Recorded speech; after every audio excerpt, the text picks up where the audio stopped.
പ്രിയ സുഹൃത്തുക്കളെ, സ്വതന്ത്ര ചിന്തകരെ,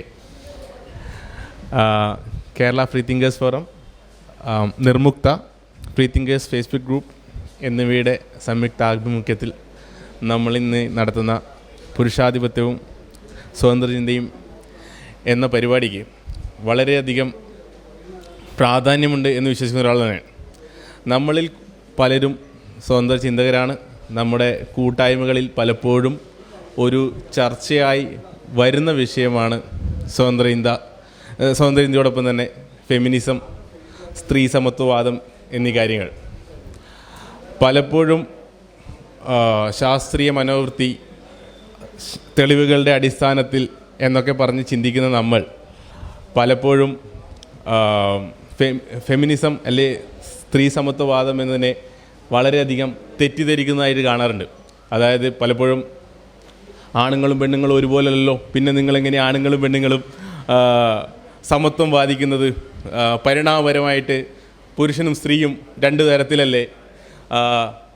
നമ്മൾ ശാസ്ത്രീയമായി ചിന്തിക്കുന്ന ആളല്ലേ, ശാസ്ത്രീയമായി പറഞ്ഞാൽ എങ്ങനെയാണ് പുരുഷനും സ്ത്രീയും ഒരുപോലെ ആവുന്നത് തരത്തിലുള്ള വാദങ്ങൾ നമ്മൾ ഒരുപാട് കണ്ട് പരിചയമുണ്ട്. അതുപോലെ തന്നെ പാട്രിയാർക്കിയുടെ, പുരുഷാധിപത്യത്തിൻ്റെ റേഡിയേഷൻസ് എങ്ങനെയൊക്കെയാണ് നമ്മുടെ സമൂഹത്തിൽ പ്രവർത്തിക്കുന്നതെന്നും അത് പലപ്പോഴും വളരെയധികം ഉന്നതമായ ചിന്തകളുണ്ടെന്ന് നമ്മൾ കരുതുന്ന പലരും നമ്മളെ സർപ്രൈസ് ചെയ്യുന്ന രീതിയിലേക്ക് പലതരത്തിലുള്ള വാദങ്ങളൊക്കെ വരുന്നതായി നമ്മൾ കാണുന്നുണ്ട്. ഇതുപോലുള്ള പരിപാടികൾ ഇത്തരം കാര്യങ്ങളെ കൂടുതൽ വിശകലനം ചെയ്യാനും നമുക്ക് കാര്യങ്ങളെപ്പറ്റി എന്താണ് സ്ത്രീ സമത്വവാദം, എന്തുകൊണ്ട് അത് ഇമ്പോർട്ടൻ്റ് ആണ്, ഇതുപോലുള്ള ആർഗ്യുമെൻസിനുള്ള മറുപടി എന്താണ് എന്നൊക്കെയുള്ള കാര്യങ്ങൾ ചർച്ച ചെയ്യാനും ഒരു ആശയപരമായ വ്യക്തത വരുത്താനും ഇതുപോലുള്ള പ്രോഗ്രാമുകൾ വളരെയധികം സഹായിക്കുമെന്ന് ഞാൻ വിശ്വസിക്കുന്നു. ഇന്ന് പ്രധാനമായിട്ടും നമുക്ക് ആദ്യമായി ഡോക്ടർ അരുൺ എൻ.എമ്മിൻ്റെ ഫെമിനിസം വെളിച്ചപ്പാടുകൾ കാണുന്നതും കാണാത്തതും എന്ന വിഷയമാണ്. അത് കഴിഞ്ഞ് ഹരിത തമ്പിയുടെ ആൺകോയ്മ പുലരുന്ന ഓൺലൈൻ ലോകം, അനുപമയുടെ അടുക്കളയിൽ നിന്ന് അരങ്ങിലേക്കുള്ള ദുർഘടമായ ദൂരം, ഡോക്ടർ സി വിശ്വനാഥൻ്റെ ഇന്ത്യ ജ്ഞാനോദയ പദ്ധതിയും പുരുഷാധിപത്യവും എന്ന വിഷയം, അതുപോലെ തന്നെ working towards A more gender justice society എന്നതിൽ ശ്രീ ബീന കായലൂർ എന്നിവർ സംസാരിക്കുന്നുണ്ട്. അതിനുശേഷം നമുക്ക് 4:30 ഓപ്പൺ ഫോറം ഉണ്ട്. എല്ലാവരുടെയും പാർട്ടിസിപ്പേഷനും അഭിപ്രായങ്ങളും ചോദ്യം ചോദിക്കലും ഉത്തരം പറയലുമൊക്കെ ആയി വളരെ സജീവമായിട്ടുള്ളൊരു ചർച്ചയാവുമെന്ന് പ്രതീക്ഷിക്കുന്നു. അപ്പോൾ ആദ്യത്തെ പ്രസൻറ്റേഷന് വേണ്ടി ഡോക്ടർ അരുൺ എൻ.എമ്മിനെ സ്വാഗതം ചെയ്യുന്നു. സുഹൃത്തുക്കളെ, ആദ്യമായിട്ട് ഈ പുരുഷാധിപത്യ ലോകവും സ്വതന്ത്ര ചിന്തയും എന്ന ഏകദിന സെമിനാർ സംഘടിപ്പിക്കുന്ന Kerala free thinkers forum free thinkers Facebook group, നിർമുക്ത എന്നീ സംഘടനകളെ ഞാൻ അഭിനന്ദിക്കുകയാണ്. ഈ ഒരു പരിപാടിയിലേക്ക് എന്നെ ക്ഷണിച്ച സംഘാടകരോട് എൻ്റെ നന്ദി അറിയിച്ചുകൊള്ളുന്നു. ഇന്നത്തെ വേണമെങ്കിൽ പറയാം കലുഷിതമായ ഒരു സാഹചര്യത്തിൽ വളരെ പ്രാധാന്യമേറിയ ഒരു വിഷയം ഒരു ഏകദിന സെമിനാറായിട്ടൊരു ചുരുങ്ങിയ നോട്ടീസ് കൊണ്ട് നമുക്ക് പെട്ടെന്ന് സംഘടിപ്പിച്ച സംഘാടകർ വളരെ അഭിനന്ദനങ്ങളും അഭിവാദ്യങ്ങളും അറിയിക്കുന്നുണ്ട്.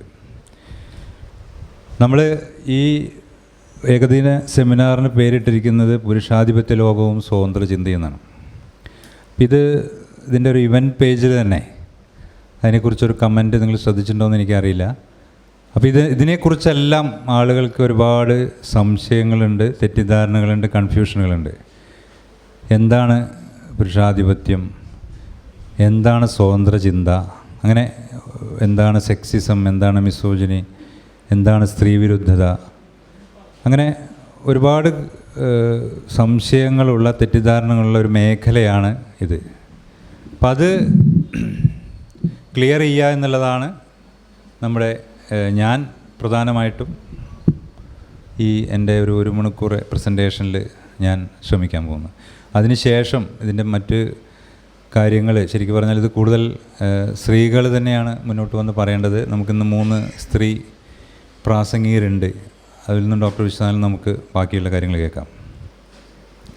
അപ്പോൾ പുരുഷാധിപത്യം എന്ന് പറഞ്ഞാൽ എന്താണ്? അപ്പോൾ പലരും വിചാരിക്കുന്നത് നമ്മൾ പുരുഷാധിപത്യം എന്ന് പറയുമ്പോൾ ഇതിലുള്ള first definition, system of society or government in which the father or the eldest male is the head of the family and descent is reckoned through the male line. Patriarchy എന്ന് പറയുന്നത് അതിൻ്റെ ഒരു ഡെഫിനിഷൻ അതാണ്. അച്ഛൻ അവരുടെ മക്കൾക്ക് നേരിട്ട് സ്വത്ത് കൊടുക്കുന്നു, അവരുടെ മക്കൾക്ക് കൊടുക്കുന്നു. അങ്ങനെ പൃഥുദായക്രമം, അത് സ്വത്തിൻ്റെ കാര്യത്തിലാണ് പ്രധാനമായിട്ടുള്ളത്. പൃഥുദായക്രമം എന്ന് പറയുന്ന പാട്രിയാർക്കി. എന്നാൽ നമ്മൾ ഇവിടെ ഉദ്ദേശിക്കുന്ന, പ്രത്യേകിച്ച് സോഷ്യോളജിയിലെല്ലാം ഉദ്ദേശിക്കുന്ന പാട്രിയാർക്കി അതല്ല. അത് നമ്മൾ അവസാനത്തെ ബോൾഡിൽ കൊടുത്തിരിക്കുന്നതാണ്. A system of society or government in which men hold the power and women are largely excluded from it എന്നുള്ള ആ ഡെഫിനിഷൻ ഉള്ള പാട്രിയാർക്കിയാണ് നമ്മളിവിടെ പുരുഷാധിപത്യം എന്ന് ഇതുകൊണ്ട് ഉദ്ദേശിക്കുന്നത്. ഉടനെ തന്നെ ഒരു ചോദ്യം സാധാരണ വരും, നമ്മളൊരു ജനാധിപത്യത്തിലല്ലേ ജീവിക്കുന്നത്, പുരുഷാധിപത്യത്തിലല്ലല്ലോ എന്ന ചോദ്യം നമ്മൾ പ്രതീക്ഷിക്കുന്നുണ്ട്. അപ്പോൾ നമുക്ക് വേറെ രീതിയിൽ അതിനൊരു വേറെ ചോദ്യം ചോദിക്കാം.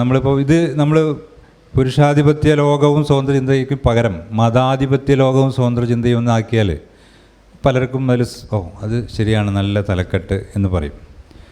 അപ്പോൾ അതിനും ചോദ്യമുണ്ട്, മതാധിപത്യ ലോകത്തിലല്ല നമ്മൾ ജനാധിപത്യത്തിലല്ലേ ജീവിക്കുന്നത് എന്ന് നമുക്ക് ചോദിക്കാം. അപ്പോൾ ജനാധിപത്യം ഉണ്ടെങ്കിലും ഇവിടെ മതാധിപത്യമുണ്ട്, എന്നാൽ അതിലും രൂക്ഷമായിട്ട് പുരുഷാധിപത്യമുണ്ട്. അത് നമുക്ക് ഇനിയുള്ള, എനിക്ക് തോന്നുന്നു നമ്മുടെ പ്രസൻറ്റേഷനുകളെല്ലാം അത് എന്തുകൊണ്ടുണ്ട്, അതിൻ്റെയുള്ള തെളിവുകളെക്കുറിച്ചും അതിനെക്കുറിച്ച് കൂടുതലായിട്ട് നമുക്ക് സംസാരിക്കാം. ഇനി സ്വതന്ത്ര ചിന്തയുടെ കാര്യമാണ്. എന്താണ് സ്വതന്ത്ര ചിന്ത? വലിയ വിഭാഗം ആളുകൾ വിചാരിക്കുന്ന സ്വതന്ത്ര ചിന്ത പറഞ്ഞാൽ എന്തും ചിന്തിക്കാനുള്ള സ്വാതന്ത്ര്യം എന്നുള്ള ഒരർത്ഥത്തിലാണ്. എന്നാൽ അതല്ല സ്വതന്ത്ര ചിന്ത എന്നുകൊണ്ട് ഉദ്ദേശിക്കുന്നത്. ഫ്രീ തോട്ട് എന്നാണ് പറയുന്നത്. ഫ്രീ തോട്ട് എന്നുള്ള ഫ്രീയും തോട്ടും ഒരുമിച്ച് ഒറ്റ വേർഡായിട്ടാണ്.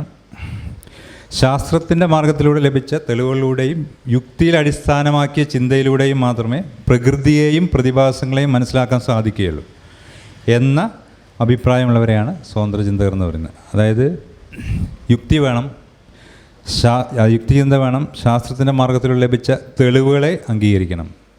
ഇതിൽ കൂടെ മാത്രമേ നമുക്ക് ഈ പ്രകൃതിയെയും പ്രതിഭാസങ്ങളെയും മനസ്സിലാക്കാൻ സാധിക്കുകയുള്ളൂ എന്ന് കരുതുന്നവരെയാണ് സ്വതന്ത്ര ചിന്തകർ എന്ന് വിളിക്കുന്നത്. അപ്പോൾ അത്തരം ഭൗതിക പ്രവർത്തനത്തെ സ്വതന്ത്ര ചിന്ത എന്ന് പറയും. അപ്പോൾ തെളിവുകളുടെ അടിസ്ഥാനമില്ലാതെ ഒരു കാര്യം ഇത് എൻ്റെ ചിന്തയാണ്, എൻ്റെ സ്വതന്ത്ര ചിന്തയാണ് എന്ന് പറഞ്ഞാൽ അത് ഫ്രീ തോട്ട് ആവില്ല. അപ്പോൾ തനിക്ക് തോന്നുന്ന എല്ലാ കാര്യങ്ങളും സ്വതന്ത്ര ചിന്തയല്ല. അപ്പോൾ ഇതാണ് ഈ ടെർമിനോളജികളിലെ വ്യത്യാസങ്ങൾ. ഇനി എൻ്റെ ടോപ്പിക്കിലേക്ക് വരാം. ഞാൻ തലക്കെട്ട് കൊടുത്തത് ഫെമിനിസം വെളിച്ചപ്പാടന്മാർ കണ്ടതും കാണേണ്ടിയിരുന്നതും എന്നുള്ളതായിരുന്നു തലക്കെട്ട്. അപ്പോൾ പലരും ചോദിക്കുന്നുണ്ട്, ഇതെന്താണ് ഈ വെളിച്ചപ്പാടന്മാർ? അപ്പോൾ ചില ആളുകൾ പറഞ്ഞു അത് തലക്കെട്ട് അത്ര ശരിയായില്ല എന്നൊരു അഭിപ്രായമുണ്ട് എന്ന് പറഞ്ഞു. ശരി, അപ്പോൾ ഞാൻ വിചാരിച്ചു അതൊന്ന് വെട്ടാം. എൻ്റെ വേറൊരു വാക്കാണത്, ഞാൻ ഉണ്ടാക്കുന്നൊരു വാക്കാണ്. ശരിയാണോ എന്ന് അറിയില്ല, എങ്കിലും പുരുഷാധിപത്യ സഹയാത്രികർ എന്നൊരു വാക്കാണ് ഞാൻ ഉപയോഗിക്കുന്നത്. എന്ന് പറഞ്ഞാൽ അതിൻ്റെ ഒരു ലക്ഷണങ്ങൾ, സമൂഹത്തിൽ പുരുഷൻ ലഭിക്കുന്ന വിശേഷാധികാരം മറക്കുന്നവരാണ് അവർ. വിശേഷാധികാരം ഉണ്ടെന്ന് അറിയുന്നില്ല. നമ്മളിപ്പോൾ വായു ശ്വസിക്കുന്നുണ്ടെന്ന് നമ്മൾ അറിയാത്തത് മാതിരി തന്നെ പുരുഷൻ അവന് കിട്ടുന്ന, അവൻ്റെ വീട്ടിലാണെങ്കിലും സമൂഹത്തിലാണെങ്കിലും ജോലി സ്ഥലത്താണെങ്കിലും എല്ലാ സ്ഥലങ്ങളിലും ലഭിക്കുന്ന ഒരു പ്രിവിലേജ് ഉണ്ട്, അത് മറക്കുന്നവരാണ്. കാര്യങ്ങളെ കൂടുതലും ഒരൊറ്റ വീക്ഷണകോണിൽ മാത്രം കാണുന്നവരാണ്, പുരുഷ വീക്ഷണകോണിൽ മാത്രം കാണുന്നവരാണ്. പിന്നെ സമൂഹത്തിൽ നൂറ്റാണ്ടുകളായി അല്ലെങ്കിൽ ആയിരക്കണക്കിന് വർഷങ്ങളായി നിലനിൽക്കുന്ന സ്ത്രീയെക്കുറിച്ചുള്ള മിഥ്യാധാരണകൾ വെള്ളം തൊടാതെ വിഴുങ്ങുന്നവരുമാണ്. അവിടെ പലപ്പോഴും യുക്തിചിന്ത അവരിൽ കാണുന്നുമില്ല. അപ്പോൾ ഇങ്ങനെയുള്ളവരെയാണ് ഞാൻ ഉദ്ദേശിക്കുന്നത് പുരുഷാധിപത്യ സഹയാത്രിക എന്നുള്ളത്. ഇത് ഞാൻ ആദ്യം തന്നെ ഞാൻ പറയാം, ഇതിൽ കുറേയൊക്കെ നമ്മളെല്ലാവരും അതിൽ പെടും. എന്തുകൊണ്ടാണെന്ന് വെച്ചാൽ നമ്മൾ അങ്ങനെ ഒരു സമൂഹത്തിലാണ് ജീവിച്ചു വളർന്നത്. ഏതാനും വർഷങ്ങൾക്ക് മുമ്പ് ഒരുവിധം ഇതിലെല്ലാ ലക്ഷണങ്ങൾക്കും ഞാനും വളരെ പറ്റിയ ഒരാളായിരുന്നു. അപ്പോൾ നമ്മളെല്ലാവരും കുറേയെല്ലാം ഈ പുരുഷാധിപത്യത്തിൻ്റെ സഹയാത്രികർ തന്നെയാണ് പല രീതിയിലും. അതുകൊണ്ട് അതൊരു ആരെയും കുറ്റപ്പെടുത്തലല്ല, ഒരു എന്താ പറയുക, ഇൻട്രോസ്പെക്ഷൻ എന്ന് പറയാം. ഇൻട്രോസ്പെക്ഷൻ, നമ്മളൊരു സ്വയം വിമർശനം എന്നുള്ള രീതിയിൽ നമ്മൾ ചില കാര്യങ്ങൾ മനസ്സിലാക്കുകയും അത് നമ്മളിൽ കാണുമ്പോൾ അത് തിരുത്താൻ ശ്രമിക്കുകയും ചെയ്യുന്നതിൻ്റെ ഒരു ഭാഗമായിട്ടാണ് നമ്മളിങ്ങനെ ഒരു വാക്കുകളും ടെർമിനോളജി എല്ലാം ഉണ്ടാക്കുന്നത്. ഞാൻ വെളിച്ചപ്പാടം വരെ വെട്ടി. പുരുഷാധിപത്യ സഹയാത്രികർ. അപ്പം എൻ്റെ ടോപ്പിക് ഇതാണ്: ഫെമിനിസം, പുരുഷാധിപത്യ സഹയാത്രികർ കണ്ടതും കാണേണ്ടിയിരുന്നതും. ഇത് നമ്മുടെ ഒരു ക്ലീഷേ ആയിട്ടുള്ളൊരു ക്യാരക്ടറാണ്, നമുക്ക് എല്ലാവർക്കും അറിയാം. അതിൻ്റെ ഡീറ്റെയിൽസിലേക്ക് പോകുന്നില്ല. പക്ഷേ ഈ ഇങ്ങനെയുള്ള ക്യാരക്ടർമാർ, ഇങ്ങനത്തെ ക്യാരക്ടർ ഇതിൽ മാത്രമല്ല, എനിക്ക് തോന്നുന്നത് നമ്മുടെ പഴയ ബോബനും മോളിയിലും ഇതേമാതിരി ക്യാരക്ടർ ഉണ്ടെന്ന് തോന്നുന്നു. നമ്മുടെ അരവിന്ദൻ്റെ കാർട്ടൂൺ പരമ്പരയിലും ഇങ്ങനത്തെ ഒരു ക്യാരക്ടർ ഉണ്ടെന്ന് എൻ്റെ ഓർമ്മ. ചെറിയ മനുഷ്യരും വലിയ ലോകവും. അങ്ങനെ പഴയതെന്നല്ല, ഇപ്പോഴത്തേലും ഉണ്ടാവും. അങ്ങനെയുള്ള ഒരുപാട് മാധ്യമങ്ങളിൽ ഒരു കാർട്ടൂൺ ക്യാരക്ടറായിട്ടാണ് പലപ്പോഴും, അല്ലെങ്കിൽ ഒരു പരിഹസിക്കേണ്ട ഒരു ക്യാരക്ടറായിട്ടാണ് ഒരു ഫെമിനിസ്റ്റ് പലപ്പോഴും മുന്നോട്ട് വരുന്നത്. നമ്മുടെ സമൂഹത്തിൻ്റെ പൊതുബോധത്തിൽ ഇപ്പോഴും, അല്ലെങ്കിൽ വലിയ വിഭാഗം ആളുകൾ ഇപ്പോഴും അങ്ങനെ ഒരു അപഹസിക്കേണ്ട ഒരു ക്യാരക്ടറാണ് ഫെമിനിസ്റ്റ്. ഇത് അതിൻ്റെ ഒരു ഉദാഹരണമാണ്. ഇപ്പോൾ പാറ്റ് റോബർട്ട്സൺ എന്ന് പറയുന്ന ഒരാൾ അമേരിക്കയിലെ ഒരു ടെലി ഇവാഞ്ചലിസ്റ്റാണ്. ക്രിസ്ത്യൻ ബ്രോഡ്കാസ്റ്റിംഗ് നെറ്റ്വർക്കിൻ്റെ CEO ആണ്. അദ്ദേഹം പറയുകയാണ്, feminist agenda is not about equal rights for women. It is about a socialist anti family political movement that encourages women to leave their husbands, kill their children, practice witchcraft, destroy capitalism and become lesbians. ഇതാണ് ഫെമിനിസത്തിൻ്റെ അദ്ദേഹത്തിൻ്റെ definition. ഇത് യാഥാർത്ഥ്യവുമായിട്ട് യാതൊരു ബന്ധമില്ലെങ്കിലും ഒരുപാട് പേര് ഇത് വെള്ളം തൊടാതെ വിഴുങ്ങുന്നവരാണ് എന്നുള്ളതാണ് സങ്കടകരമായ അവസ്ഥ.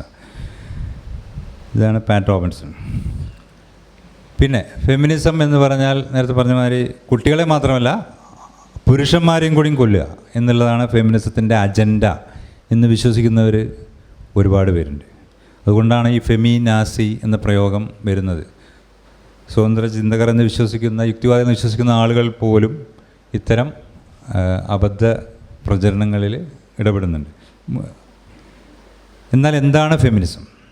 ഇത് നമ്മൾ പലപ്പോഴും പറയുന്നത് തന്നെയാണ്. ഫെമിനിസത്തിന് പലതരം ഡെഫിനിഷൻസ് ഉണ്ടെങ്കിലും എല്ലാ ഡെഫിനിഷനും കൂടി കൂട്ടി വെച്ചാലും അതിൻ്റെ ഒരു കോർ അജണ്ട, അതിൻ്റെ ഒരു സംക്ഷിപ്തമായിട്ട് എല്ലാവരും അംഗീകരിക്കുന്ന ഒരു ഡെഫിനിഷൻ, ഒരു നിർവചനമുണ്ട്. അതാണിത്: സ്ത്രീക്കും പുരുഷനും തുല്യ പദവി എന്ന ആശയം മുൻനിർത്തി സ്ത്രീകളുടെ അവകാശങ്ങൾക്ക് വേണ്ടിയുള്ള വാദം. ഇത് ഞാൻ ട്രാൻസ്ലേറ്റ് ചെയ്തതാണ്.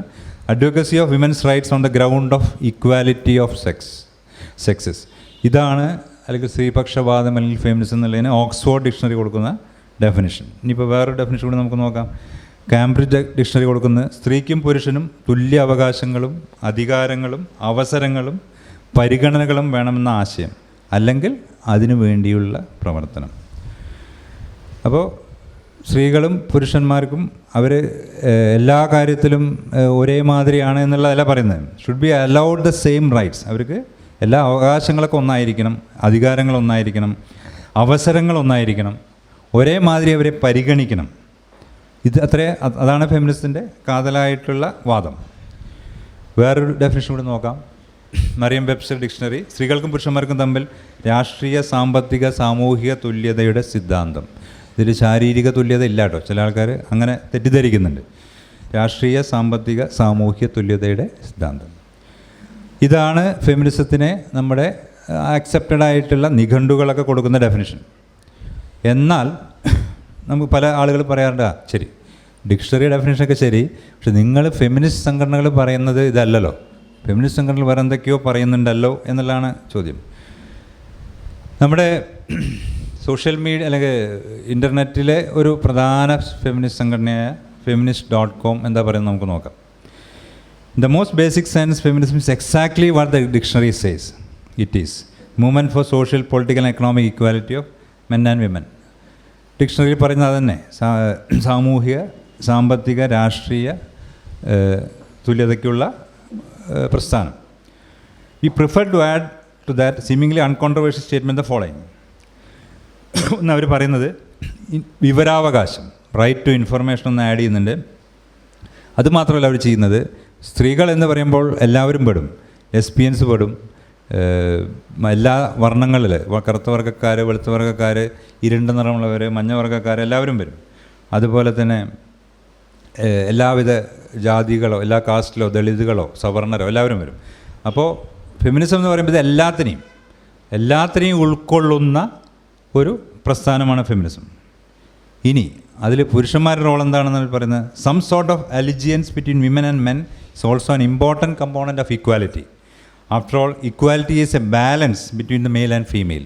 ഈക്വാലിറ്റി എന്ന് പറഞ്ഞാൽ നമ്മൾ തുല്യതയാണ് ഉദ്ദേശിക്കുന്നത്. അപ്പോൾ അതിൽ ആണുങ്ങൾക്ക് അവരുടേതായ റോളുകളുണ്ട്.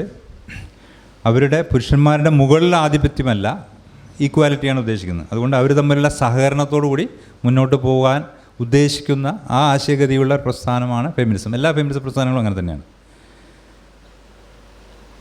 ഇതൊരു ഗ്ലോറിയ സ്റ്റീനം എന്ന ഫെമിനിസ്റ്റ് പറയുന്നത്, feminist is anyone who recognise the equality and full humanity of men.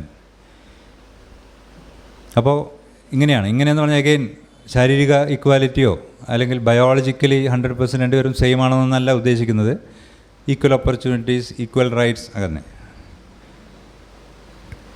ത്രാസ് ഈക്വലാണ്.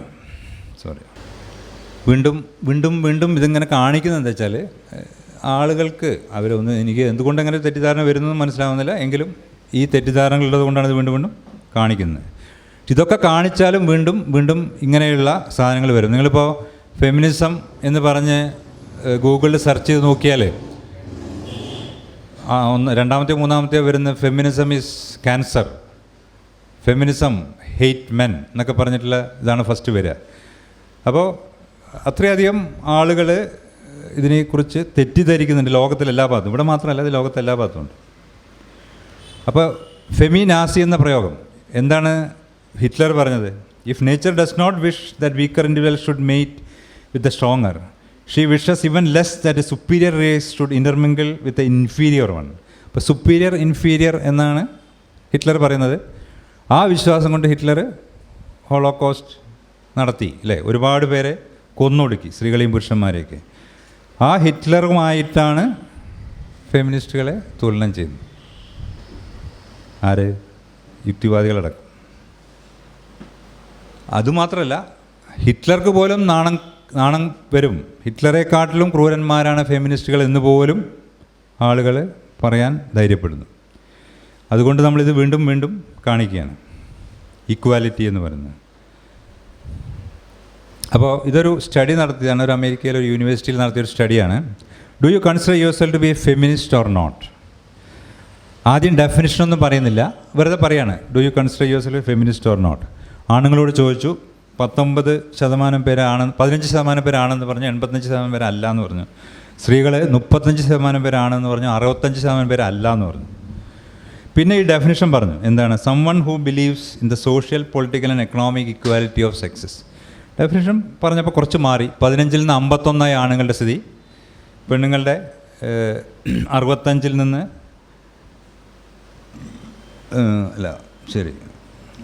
സ്ത്രീകളുടെ 35 നിന്ന് 69 യെസ് പറഞ്ഞത്, ആണുങ്ങളുടെ യെസ് പറഞ്ഞത് 15 നിന്ന് 51.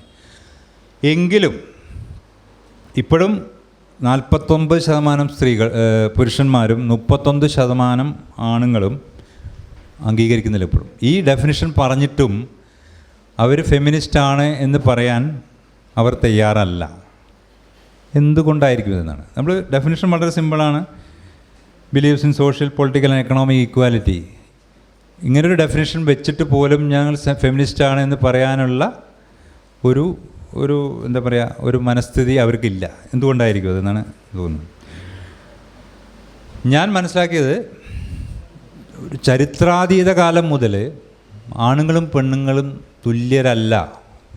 അതായത് ശാരീരിക ക്ഷമതയുടെ കാര്യത്തിലല്ല ഉദ്ദേശിക്കുന്നത്, മാനസികമായിട്ടും അവരുടെ സ്വഭാവത്തിൻ്റെ കാര്യത്തിലും എല്ലാ കാര്യത്തിലും വളരെ വ്യത്യാസമുണ്ട് എന്നുള്ള ഒരു വിശ്വാസം, എന്നൊരു അന്ധവിശ്വാസം ലോകത്തെ എല്ലായിടത്തും ചരിത്രാതീത കാലം മുതൽ, എഴുതി വെച്ച ചരിത്രങ്ങൾക്ക് മുമ്പ് തന്നെ ഉണ്ടായിരുന്നു എന്നുള്ള കാരണം കൊണ്ടാണ് ഇപ്പോഴും ഈ ഡെഫിനിഷൻ ഏറ്റവും കോൺട്രവേഴ്സ്യൽ അല്ലാത്ത ഏതൊരു ജനാധിപത്യ വിശ്വാസിയോ അല്ലെങ്കിൽ ഒരു ഹ്യൂമനിസ്റ്റിനും അംഗീകരിക്കാവുന്ന ഡെഫിനിഷൻ പറഞ്ഞിട്ട് പോലും 40% ആളുകളും ഫെമിനിസ്റ്റ് ആണെന്ന് സ്വയം ഐഡൻറ്റിഫൈ ചെയ്യാൻ തയ്യാറാവാത്തത്. അപ്പോൾ എന്താണ് ഈ ചരിത്രത്തിൽ സ്ത്രീകളുടെ പദവി എന്തായിരുന്നു എന്ന് നമുക്ക് ഒന്ന് ഓട്ടപ്രദക്ഷിണം നടത്താം. ഇത് ഋഗ്വേദത്തിൽ നിന്നാണ്. ഋഗ്വേദത്തിൽ ഇന്ദ്രൻ പറഞ്ഞിട്ടുണ്ട്, സ്ത്രീക്ക് മനസ്സ് നിയന്ത്രിക്കാൻ സാധിക്കില്ല, അവളുടെ ബുദ്ധി അത്ര പോരാ. എൻ്റെ ട്രാൻസ്ലേഷനാണ്. Indra himself has said, the mind of women brooks not discipline, her intellect has little weight. Rigveda പറയുന്നു. അതിൻ്റെ കൂടെ തന്നെ അതിലേറ്റവും അവസാനത്തെ 19-ാമത്തേതിൽ ഇതൊരു വിവാഹത്തിൻ്റെയാണ്. വിവാഹം കഴിയുന്ന അതിൽ വിവാഹത്തിന് പോകുന്ന ഒരു വധുവിനെ വിവാഹത്തിന് കൊണ്ടുപോവുകയാണ്. അപ്പോൾ വധുവിനോട് പറയാണ്, താഴേക്ക് നോക്കൂ, കാലുകൾ കൂടുതൽ ചേർത്ത് വയ്ക്കൂ, ആരും മൂടുപടം എന്താണ് പൊതിഞ്ഞതെന്ന് കാണരുത്, നീ ഒരു വനിതയാണ്. അന്നത്തെ സ്ത്രീയുടെ ഇൻ്റലക്റ്റിനെ കുറിച്ചുള്ള തെറ്റിദ്ധാരണകൾ, സ്ത്രീ നിയന്ത്രിക്കപ്പെടേണ്ടവളാണ് എന്നുള്ള ധാരണകൾ ഋഗ്വേദത്തിൽ പറയുന്നുണ്ട്. ഗ്രീക്ക് മിത്തോളജി എടുത്താൽ വളരെ സുന്ദരമായ ഒരു പുരുഷന്മാരുടെ ലോകത്തിൽ പണ്ടോര വന്നിട്ടാണ് എല്ലാ മിസറിയും എല്ലാ ബുദ്ധിമുട്ടുകളും ഉണ്ടായത് എന്ന ഒരു കഥയാണ് ഗ്രീക്ക് മിത്തോളജിയിലത്. According to Greek mythology, men lived in peace and good health until the first woman Pandora entered the world. Pandora unwittingly unleashed disease, evil and general misery on mortals, serving as a god's punishment for man's arrogance in accepting the gift of fire. This complicated tale marks women as necessary evil in ancient Greek belief. With Pandora, men's other half is introduced to the world and is depicting women as untrustworthy, devious, and the myth supports paternal structure of ancient Greek culture. അപ്പോൾ Greek mythology പ്രകാരം സ്ത്രീ വളരെ ദുഷിച്ചൊരു ജന്തുവാണെന്ന് വേണമെങ്കിൽ പറയാം. അങ്ങനെയാണ് അവരുടെ കഥ. നമ്മൾ വളരെ വിഖ്യാതനായ ഫിലോസഫറായിട്ടുള്ള അരിസ്റ്റോട്ടിൽ എന്ത് പറഞ്ഞു നമുക്ക് നോക്കാം. അരിസ്റ്റോട്ടിൽ പറഞ്ഞത് states this about women: the male is by nature superior and the female inferior, and the one rules and the other is ruled. നമ്മൾ പഴയ ഏതൻസിലെല്ലാം ജനാധിപത്യം ഉണ്ടായിരുന്നു എന്നൊക്കെ പറയാറുണ്ട്, വോട്ടിംഗ് അവകാശം ഉണ്ടായിരുന്നു. പക്ഷേ വോട്ടിംഗ് അവകാശം ഉണ്ടായിരുന്നത് ഏതാനും പുരുഷന്മാർക്ക് മാത്രമാണ്, സ്ത്രീകൾക്കും അടിമകൾക്കും ഉണ്ടായിരുന്നില്ല. He goes on to state that women are ruled for their own good, just like tamed animal. He states that women are colder than men, therefore less perfect. He also states that because women are unable to produce semen, which he says contains a full human being, women are defective by nature.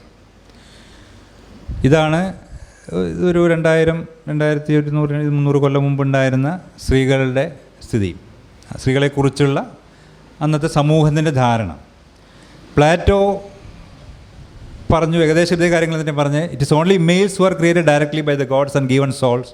Those who live rightly return to the stars, but those who are cowards or lead unrighteous lives may with reason be supposed to have changed the nature of women in the second generation. അവിടെയും രണ്ടാം ജന്മയ്ക്കാണ് പറയുന്നത്. അടുത്ത ജന്മത്തിൽ നല്ലതായി ജീവിച്ചിട്ടില്ലെങ്കിൽ അടുത്ത ജന്മത്തിൽ സ്ത്രീയാവും. അപ്പോൾ സ്ത്രീകളൊക്കെ തന്നെ ദുഷിച്ച ജീവിതം നയിച്ച പുരുഷന്മാരാണ്. ഇതാണ് പ്ലേറ്റോ പറയുന്നത്.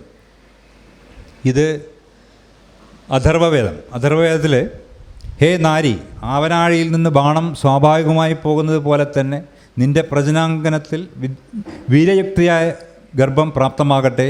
ആ ഗർഭം പുത്രരൂപത്തിൽ പരിവർത്തനപ്പെട്ട് 10 മാസം വരെ പ്രസവകാലത്തിൽ പ്രത്യക്ഷമാവട്ടെ.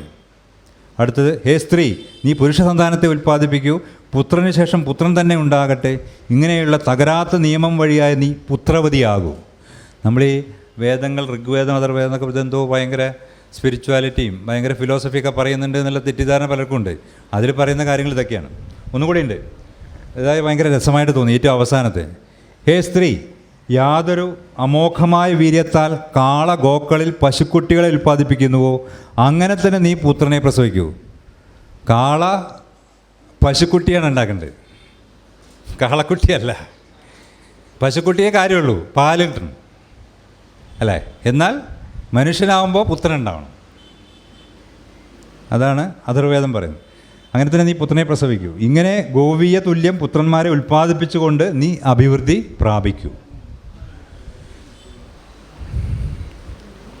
ഇതിൽ വേറെ രസം കൂടി ഞാൻ ഇതിനു വേണ്ടിയിട്ട് നോക്കിയപ്പോഴാണ് കണ്ടത്. ബൃഹദാരണ്യകോപനിഷത്തിലെ ഒരു വാക്കുകളാണ്. She has put on the soil clothes of impurity. She is verify loveliness among women. Therefore when she has remove the clothes of impurity and appears beautiful, he should approach her and speak to her. If she does not willingly yield her body to him, he should buy her with presents.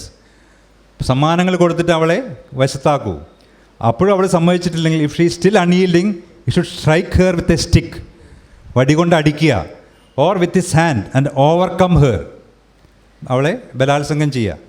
Repeating the following Mantra, with power and glory I take away your glory. ഇത് നമ്മുടെ ബൃഹദാരണ്യകോപനിഷത്തിൽ പറയുന്നതാണ്. അപ്പോൾ നമ്മുടെ എന്താ പറയുക, സംസ്കാരത്തിൽ, നമ്മുടെ ആർഷഭാരത സംസ്കാരത്തിൽ സ്ത്രീയുടെ നില എന്തായിരുന്നു എന്നുള്ളതാണ് നമ്മളിതിൽ പറയുന്നത്. ബൈബിൾ നമുക്കറിയാം, ആദമിനെ ഉറക്കിക്കിടത്തി ഒരു വാരിയെല്ലെടുത്ത് ആണ് ആദമിനൊരു തുണയ്ക്കായിട്ട് അവയെ ഉണ്ടാക്കിയിട്ടുള്ളത്. അപ്പോൾ ഒരു പുരുഷൻ്റെ ഒരു പാർട്ട് മാത്രമാണ് സ്ത്രീ. ബൈബിൾ തന്നെ പറയുന്നു, women should remain silent in the churches. Women are not allowed to speak but must be in submission as the law says. If women want to inquire about something, they should ask their own husbands at home, for it is disgraceful for a woman to speak in the church. അങ്ങനെ നമ്മുടെ എല്ലാ വേദഗ്രന്ഥങ്ങളോ വിശുദ്ധ ഗ്രന്ഥങ്ങളോ മതഗ്രന്ഥങ്ങളോ ഒക്കെ എടുത്താൽ തന്നെ കാണാം, നമ്മൾ പലപ്പോഴും ഖുറാനെ മാത്രം കുറ്റം പറയുന്നു, എന്നാൽ ഇതെല്ലാത്തിലും ഉണ്ട്. ഖുറാൻ കൂടി പറയാം, men are in charge of women by right of what Allah has given one over the other and what they spend for maintenance from their wealth. So righteous women are devotedly obedient, guarding the husband in the husband's absence what Allah would have them, those from whom God. But you fear arrogance, advise them. Then if they persist, forsake them in bed and finally strike them. But if they obey you once more, seek no means against them. Indeed, Allah is ever exalted and grand. അപ്പോഴും ഇവിടെയും അടി കൊടുക്കുന്ന കാര്യമാണ് പറയുന്നത്. സ്ത്രീകളെ എങ്ങനെ അടിക്കണം എന്നുള്ളതാണ്, എങ്ങനെ അവരെ അനുസരണയുള്ളതാക്കണം. ഇത് ഗീത, ഭഗവത്ഗീത, നമ്മൾ എല്ലാ ഭാഗത്തും ഗീതാജ്ഞാനയജ്ഞങ്ങളൊക്കെ ഉള്ള ഭഗവത്ഗീതയിൽ എന്താ പറയുന്നത് കൂടി നോക്കാം. അല്ലയോ അർജുന, സ്ത്രീകളായും വൈശ്യരായും ശൂദ്രരായും ആരെല്ലാം ഉണ്ടോ, അപ്രകാരം തന്നെ നീചകുലത്തിൽ ജനിച്ചവരായ ആരെല്ലാം ഉണ്ടോ, അവരും കൂടി എന്നെ വഴിപോലെ സേവിച്ച് ഉത്തമമായ ഗതിയെ നിശ്ചയമായി പ്രാപിക്കുന്നു. അതായത് സ്ത്രീകൾ, വൈശ്യർ, ശൂദ്രർ ഇവരെല്ലാം തന്നെ പാപയോനി എന്നാണ് ഇവർ പറയുന്നത് കേട്ടോ. നീചകുല ജാതി എന്ന് പറയുന്നതിനേക്കാളും പാപം, യോനിക്കാണ് പാപം.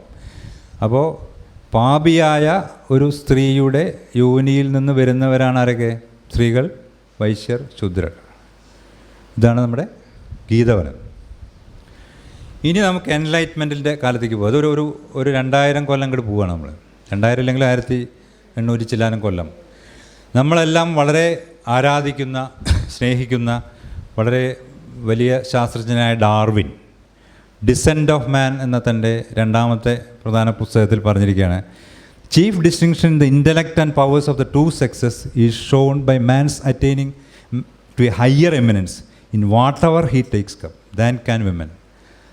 പുരുഷൻ എന്ത് ജോലിയാണെങ്കിലും എന്ത് കാര്യമാണെങ്കിലും, ഇതാണ് പെയിൻറ്റിങ് ആയിക്കോട്ടെ, മ്യൂസിക് ആയിക്കോട്ടെ, എഴുത്തായിക്കോട്ടെ, ശാസ്ത്രമായിക്കോട്ടെ, സ്ത്രീകളെക്കാട്ടിലും എന്തായാലും മുൻപന്തിയിലായിരിക്കും. ഡാർവിൻ്റെ അത് ഫുൾ ഇതിങ്ങനെയാണ്, the chief distinction in the intellectual powers of two sexes is shown by man's attaining to higher eminence whatever he takes up than can women. Whether requiring deep thought, കഠിനമായ ചിന്ത, ഭയങ്കരമായ ധിഷണയുടെ ആവശ്യമുള്ള കാര്യങ്ങളിലാണെങ്കിൽ, റീസണിൻ്റെ ആവശ്യമുണ്ടെങ്കിൽ, ഇമാജിനേഷൻ്റെ കാര്യങ്ങളിലാണെങ്കിൽ, or merely the uses of senses and hands, ഇപ്പോൾ വല്ല കാർപ്പൻട്രി വർക്കായാലും പെയിൻറ്റിങ് ആയാലും. If 2 lists were made of the most eminent men and women in poetry, painting, sculpture, music. Darwin പറയുന്നത് നമ്മൾ 2 ലിസ്റ്റ് ഉണ്ടാക്കുന്നു. ഓരോ വിഭാഗത്തിൽ പോയട്രി, ഏറ്റവും ലോകത്തിലെ പ്രശസ്തരായ കവികൾ, ലോകത്തിലെ പ്രശസ്തരായ ചിത്രകാരന്മാർ, ലോകത്തിലെ പ്രശസ്തരായ ശാസ്ത്രജ്ഞന്മാർ, വളരെ പ്രശസ്തരായ ഫിലോസഫേഴ്സ്, ഇതൊക്കെ ലിസ്റ്റ് ഉണ്ടാക്കി ഇവിടെ ആണുങ്ങളുടെ പേര്, ഇവിടെ പെണ്ണുങ്ങളുടെ പേര് എഴുതിയാൽ ഭയങ്കര അന്തരമുണ്ടായിരിക്കും, പെണ്ണുങ്ങൾ ആരും ഉണ്ടാവില്ല. The 2 lists would not bear comparison. We may also infer from the law of deviation from averages, so well illustrated by Mr. Galton in his work on hereditary genius, that if men are capable of a decided preeminence over women in many subjects, the average of mental power in man must be above that of man. ഡാർവിൻ്റെ സിദ്ധാന്തമാണ് average of mental power of മാൻ എന്തായാലും ഇവനെക്കാട്ടിലും കൂടുതലായിരിക്കും. നമ്മളപ്പോൾ enlightenment എന്ന് പറഞ്ഞ ജ്ഞാനോദയം എന്ന് പറയുന്ന കാലത്തിൻ്റെ ഏറ്റവും എന്താ പറയുക ഉജ്ജ്വലമായ ഒരു സംഭവമാണ് നമ്മുടെ പരിണാമ സിദ്ധാന്തം. അതിൻ്റെ ഉപജ്ഞാതാവായ ഡാർവിൻ തന്നെ ഇത്തരം മിഥ്യാധാരണകളിൽ അടിമപ്പെട്ട് ഇരിക്കുകയായിരുന്നു. അന്നത്തെ ശാസ്ത്രത്തിൻ്റെ ഒരു പരിമിതിയും ഇത്രയും വർഷത്തെ 3000 അല്ലെങ്കിൽ 5000 വർഷത്തെ ഈ മതത്തിൻ്റെയും അല്ലെങ്കിൽ എല്ലാ മിത്തോളജിയുടെയും എല്ലാമുള്ള എന്താ പറയുക സ്ത്രീ വിരുദ്ധതയുടെ ആ ഭാരം ഡാർവിന് അതിൽ നിന്ന് മാറാൻ കഴിഞ്ഞില്ല എന്നാണ് നമുക്ക് മനസ്സിലാക്കേണ്ടത്. പക്ഷേ അതിൻ്റെ രസകരമായ കാര്യം അന്ന് തന്നെ സ്ത്രീകൾ, പ്രത്യേകിച്ച് പുരുഷന്മാർ പോലും പറഞ്ഞിട്ടുണ്ടോ എനിക്കറിയില്ല, ഡാർവിൻ്റെ ഈ പുസ്തകത്തിനെ വിമർശിച്ചിരുന്നു. കരോളിൻ കെന്നാർഡ് എന്ന് പറഞ്ഞൊരു അമേരിക്കൻ ഫെമിനിസ്റ്റ് ഡാർവിൻ എഴുതിയൊരു കത്താണ്, 28 ജനുവരി 1882 എഴുതിയ കത്താണ്. അതിൻ്റെ സംക്ഷിപ്ത രൂപമാണ്. കരോളിൻ കെന്നാർഡ് പറയാണ്, she argues that women are as regular breadwinners as men. അപ്പോൾ ഡാർവിൻ അതിൽ കരോളിൻ എഴുതിയൊരു കത്തിൽ പറയുന്നുണ്ട് സ്ത്രീകൾക്ക് കുടുംബത്തിനെ പോറ്റാനൊന്നും കഴിവില്ല എന്ന്. അപ്പോൾ തിരിച്ച് ഇയാൾ പറയുകയാണ്, women are as regular breadwinners as men though generally unrecognised asset. സ്ത്രീകൾ ഒരുപാട് പേര് കുടുംബത്തെ പോറ്റുന്നതിന് വരെയാണ്. പിന്നെ കുടുംബത്തിൻ്റെ ഉള്ളിലെ ജോലിയും കുടുംബത്തെ പോറ്റൽ തന്നെയാണ്, പുറത്തെ ജോലി മാത്രമല്ല കുടുംബത്തെ പോറ്റൽ. അതുകൊണ്ട് അൺറെക്കഗ്നൈസ്ഡ് ആണ്, ഒരിക്കലും കാണുന്നില്ല അവരെ. And that they possess the same qualities as men but lack the educational opportunities.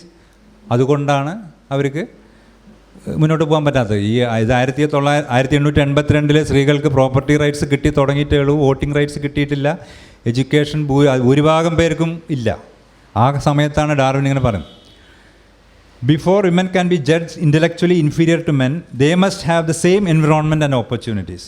With enlightened intellect united with her wholesome moral nature, women could help with propagation of the best and the survival of the fittest in the human species എന്നാണ് Caroline കെന്നാർഡ് ഡാർവിന് ഓർമ്മപ്പെടുത്തിയത്. അന്ന് തന്നെ ഡാർവിനോട് ഈ mail privilege ഓർമ്മിപ്പിച്ചു. Darwin ആ mail privilege മനസ്സിലാവുന്നില്ല. വീണ്ടും ഒരു 120-130 കൊല്ലത്തിൻ്റെ ഇപ്പുറത്തേക്ക് നമുക്ക് പോകാം. സാം ഹാരിസ് വളരെ ഫേമസ് ആയിട്ടുള്ള എത്തീസ്റ്റാണ്, ന്യൂറോ സയൻറ്റിസ്റ്റാണ്, ഇത്രയധികം പുസ്തകങ്ങളുടെ കർത്താവാണ്, സ്വന്തമായിട്ട് വെബ്സൈറ്റും പോഡ്കാസ്റ്റും നടത്തുന്ന ആളാണ്. The end of the faith എന്ന് പറഞ്ഞ അദ്ദേഹത്തിൻ്റെ പുസ്തകമാണ് അദ്ദേഹത്തെ വളരെ പ്രശസ്തിയുടെ കൊടുമുടിയിൽ എത്തിച്ചത്. വളരെ എന്താ പറയുക റാഷണലായിട്ട് ചിന്തിക്കുന്ന ഒരു യുക്തിവാദിയാണ്. അദ്ദേഹത്തിനോട് ഒരു ഇൻ്റർവ്യൂ നടത്തുമ്പോൾ ഒരു ലേഖിക ചോദിച്ചു, why the vast majority of atheist and many of those who buy your books are male. ഇപ്പോൾ സാം ഹാരിസ് പറയാണ്, I think it may have to do with my personal slant as an author, being very critical of bad ideas. ഞാൻ ചീത്ത ആശയങ്ങളെ, തെറ്റായ ആശയങ്ങളെ വളരെ strong ആയിട്ട് വിമർശിക്കുന്ന ഒരാളാണ്. This can sound very angry to people just don't like to have their ideas criticised. ആശയങ്ങളെ വിമർശിക്കുന്ന പലർക്കും ഇഷ്ടമല്ല. അതുമാത്രമല്ല, there is something about that critical post that is to some degree intrinsically male. വിമർശനം എന്നുള്ളത് ഇൻട്രിൻസിക്കലി മനുഷ്യൻ്റെ ജീനുമായിട്ട് ബന്ധപ്പെട്ടൊരു സാധനമാണ്. ന്യൂറോ സയൻറ്റിസ്റ്റാണ് പറയുന്നത്. The atheist variable just as this. It doesn't obviously have this nurturing, coherence building, extra estrogen vibe that you would want by default if you wanted to attract as many women as men. അതായത് ഈ എത്തിസ്റ്റിൻ്റെ ഒരു ഇത് നയങ്ങൾ ഒരു എന്താ പറയുക nurturing എന്ന് പറഞ്ഞാൽ ഒരു തൽക്കാലം ഒരു പരിഭാഷയുണ്ട്, പരിലാളനത്തിൻ്റെ അല്ലെങ്കിൽ യോജിപ്പിൻ്റെ ഒരു ഒരു ഒരു ഒരു ഒരു വൈബ്, ഒരു എന്താ പറയുക അതിൻ്റെ ഒരു ഭാവം നിരീശ്വരവാദത്തിനില്ല. അതുകൊണ്ട് അത് സ്ത്രീകളെ ആകർഷിക്കുന്നില്ല. ആശയങ്ങളെ നിശിതമായി വിമർശിക്കുന്നത് ഇൻഹെറൻ്റായിട്ട് പുരുഷനിൽ അന്തർലീനമായിട്ടുള്ള ഒരു കാര്യമാണ്, അത് സ്ത്രീകളിൽ ഉള്ളതല്ല എന്നാണ് സാം ഹാരിസ് ഒരു 4 വർഷം മുമ്പാണ്, 3 വർഷം മുമ്പ് 2013 വളരെ എളുപ്പത്തിൽ പറഞ്ഞ് വളരെ സ്ട്രോങ് ആയിട്ട്. ഇതൊക്കെ നമ്മളൊരു കാര്യം പറയുമ്പോൾ നല്ല സ്ട്രോങ് എവിഡൻസ് വേണമല്ലോ. അപ്പോൾ നമ്മൾ ന്യൂറോ സയൻറ്റിസ്റ്റ് പറയുമ്പോൾ നല്ല സ്ട്രോങ് എവിഡൻസ് ഉണ്ടെന്ന് വിചാരിക്കും. അപ്പോൾ ഞാനിതിനെ പറ്റി എവിഡൻസ് ഒന്ന് നോക്കി. ഒരുപാട് സ്റ്റഡീസ് ഇപ്പോൾ ഇതിനെക്കുറിച്ച് വരുന്നുണ്ട്. Gender differences in cognitive development ഒരുപാട് സ്റ്റഡീസ് ഉണ്ട്. ഒരു സ്റ്റഡിയാണിത്, 700 ചില്ലാനം കുട്ടികൾ, മെക്സിക്കോ ആൻഡ് കൊളംബിയ. അതിൻ്റെ summary, in summary our results indicate the existence of a large number of gender similarities than gender difference. അത് ആൺകുട്ടികളെയും പെൺകുട്ടികളെയും 5 തൊട്ട് 16 വയസ്സ് വരെ അവരുടെ കോഗ്നിറ്റീവ് കുറേ ടാസ്കുകൾ കൊടുത്തിട്ട് അവരുടെ കഴിവുകൾ നോക്കുകയാണ്, ബുദ്ധിപരമായ കഴിവുകൾ. കൂടുതലും സിമിലാരിറ്റീസ് ആണ്, ഡിഫറൻസ് വളരെ കുറവാണ്. This supports assumption that gender difference during cognitive development are minimal, appear in only a small number of test. വളരെ കുറച്ചേ ഉള്ളൂ ജെൻഡർ ഡിഫറൻസ്, ഏതാനും ടെസ്റ്റുകൾ മാത്രമേ അത് കാണുന്നുള്ളൂ. And account for only a low percentage of the score variance. രണ്ടുപേരും തമ്മിലുള്ള സ്കോർ വേരിയൻസ് ഉണ്ടെങ്കിൽ അതിന് ജെൻഡർ ഡിഫറൻസ് ചെറിയൊരു കാരണമേ ആവുന്നുള്ളൂ. It is likely therefore that certain cultural factors may be responsible for at least some of the gender differences that appear in test scores.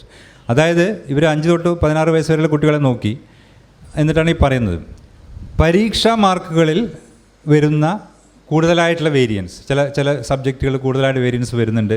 അപ്പോൾ അതിൻ്റെ reason ഇവർ അനുമാനിക്കുന്നത് certain cultural factors ആയിരിക്കാം, സാംസ്കാരികം അല്ലെങ്കിൽ എൻവിറോൺമെൻറ്റിലുള്ള നമ്മുടെ ചുറ്റുപാടുമുള്ള ചില കാരണങ്ങൾ, ബയോളജിക്കൽ അല്ലാത്ത കാരണങ്ങളായിരിക്കാം ഈ മാറ്റങ്ങൾക്ക് കാരണം എന്ന് പറയുന്നത്. ഇത് 2011 തോന്നുന്നു അമേരിക്കൻ സൈക്കോളജിക്കൽ അസോസിയേഷൻ, അമേരിക്കയിലെ സൈക്കാട്രിസ്റ്റിൻ്റെയും സൈക്കോളജിസ്റ്റിൻ്റെയും ഔദ്യോഗിക ബോഡിയാണ്. Men and women no big difference എന്നാണ് അവരുടെ heading. The truth about gender differences study shows that one sex has little or no bearing on personality, cognition and leadership. ഇത് 2014 ഇതേ അമേരിക്കൻ സൈക്കോളജി അസോസിയേഷൻ തന്നെ പറയുന്നതാണ്. Think again, men and women share cognitive skills, research debunks myths about cognitive difference. അവർ ഈ studies എല്ലാം coat ചെയ്തിട്ടാണ് അത് പറയുന്നത്. 3 സ്റ്റഡീസാണ് കോട്ട് ചെയ്ത്. ഞാൻ ഓരോന്നിലേക്ക് പോകുന്നില്ല, 1-2 കൂടി പറയാം. ഇതാണ് അതിൻ്റെ കൺക്ലൂഷൻ പറയുന്നത്. Research on cognitive abilities of males and females from birth to maturity does not support the claim that men have greater intrinsic aptitude for mathematics and science. Male and female infants do not differ in the cognitive abilities at the foundations of mathematical and scientific thinking. They have common abilities to represent and learn about objects, numbers, language, and space. Male and female children harness these abilities in the same way, at the same time, to master the concepts and operations of elementary mathematics. Older boys and girls show somewhat different cognitive profiles. കുട്ടികൾ കുറച്ചുകൂടി വലുതാകുമ്പോൾ അവർ difference കാണുന്നുണ്ട്. Different cognitive profiles. The differences are complex and subtle. നമ്മൾ men are from Mars and മറ്റേ from Venus പറയുന്ന മാതിരി, അല്ലെങ്കിൽ ആണുങ്ങൾക്ക് കൂടുതൽ സ്പേഷ്യൽ സ്കില്ലും മറ്റവർക്ക് കൂടുതൽ ലാംഗ്വേജ് കമ്മ്യൂണിക്കേഷൻ സ്കില്ലും എന്നെല്ലാം പറയുന്നതിൽ വലിയ കാര്യമില്ല. ഒക്കെ വളരെ കോംപ്ലക്സ് ആണ്, സട്ടിലാണ്. It is not the case that women are verbal and men are spatial. This differences are very small and they stem primarily from different strategy choices. Above all, the differing profiles do not add up to a male or female advantage in learning advanced mathematics and science. ഇതാണ് അതിൻ്റെ പറയുന്നത്. ഒരു സ്റ്റഡിയും കൂടി ഞാൻ പറഞ്ഞിട്ട് ആ സ്റ്റഡിയുടെ finish ചെയ്യാം. ഇതിൽ പിനാസ് പറഞ്ഞാൽ നാഷണൽ അക്കാഡമി ഓഫ് സയൻസസിൻ്റെ പ്രൊസീഡിങ്സ് ആണ് അമേരിക്കയിലുള്ള. അതിൽ വന്ന gender, cultural and mathematics performance, അതിലൊന്ന് അബ്സ്ട്രാക്റ്റിൽ അവർ പറയുന്നത്, അവർ ഇത് അമേരിക്കയിലെ മാത്രമല്ല സ്റ്റഡി, അവർ ഒരുപാട് രാജ്യങ്ങളിൽ സ്റ്റഡി ചെയ്തു. അവർ 3 ക്വസ്റ്റ്യനാണ് ചോദിച്ചത്. ഇത് മാത്തമാറ്റിക്സിനെ കുറിച്ച് മാത്രമാണ്. Do gender differences in mathematics performance exist in general population? Gender difference ഉണ്ടോ മാത്തമാറ്റിക്സ് പെർഫോമൻസ്? ഇത് 2 ഡിഫറൻസ് ഉണ്ട്. അതായത് മാത്തമാറ്റിക്സ് പെർഫോമൻസിനെ പറ്റിയാണ്. അതായത് ഈ 10ാം ക്ലാസ്സിലോ അല്ലെങ്കിൽ കോളേജിലോ, ഹയർ മാത്തമാറ്റിക്സ് ആണ്, കോളേജിൽ കുട്ടികൾ സ്കോർ ചെയ്യുന്നതിനെ പറ്റിയാണ്.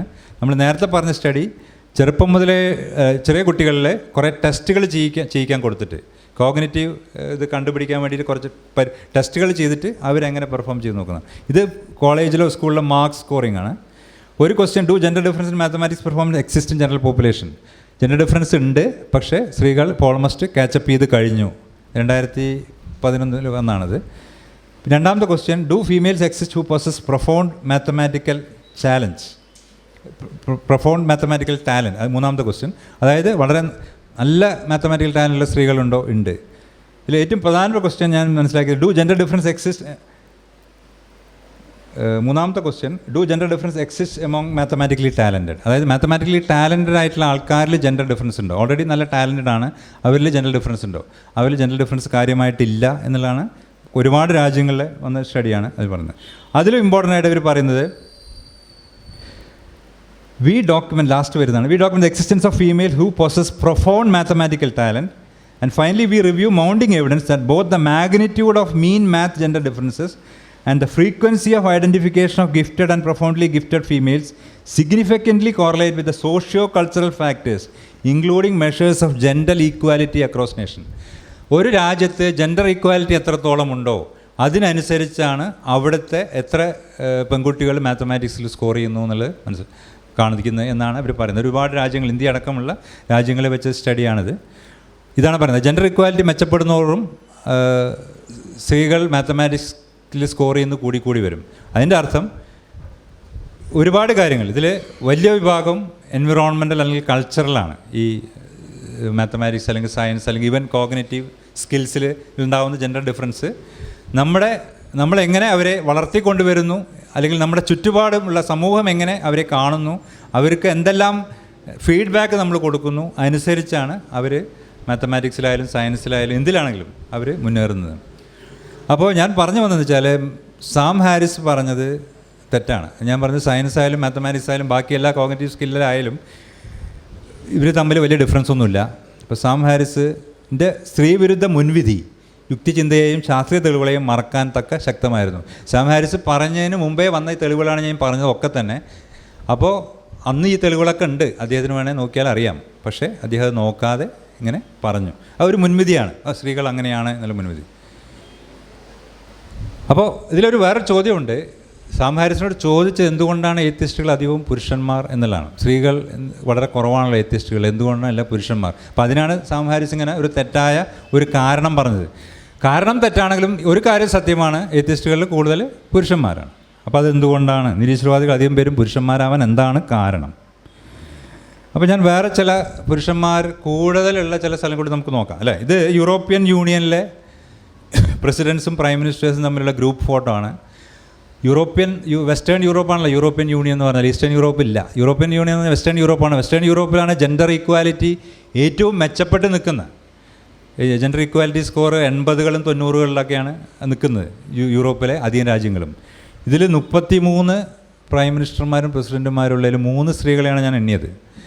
ഒരു 10% സ്ത്രീകളേ ഉള്ളൂ അല്ലേ. അപ്പോൾ എന്തുകൊണ്ടായിരിക്കും 10%? ഇപ്പോൾ ശരിക്കും പറഞ്ഞാൽ 50%ആണല്ലോ. ഇനിയിപ്പോൾ അല്ലെങ്കിൽ ഒരു 40%. അതില്ല, 10% ഉള്ളൂ.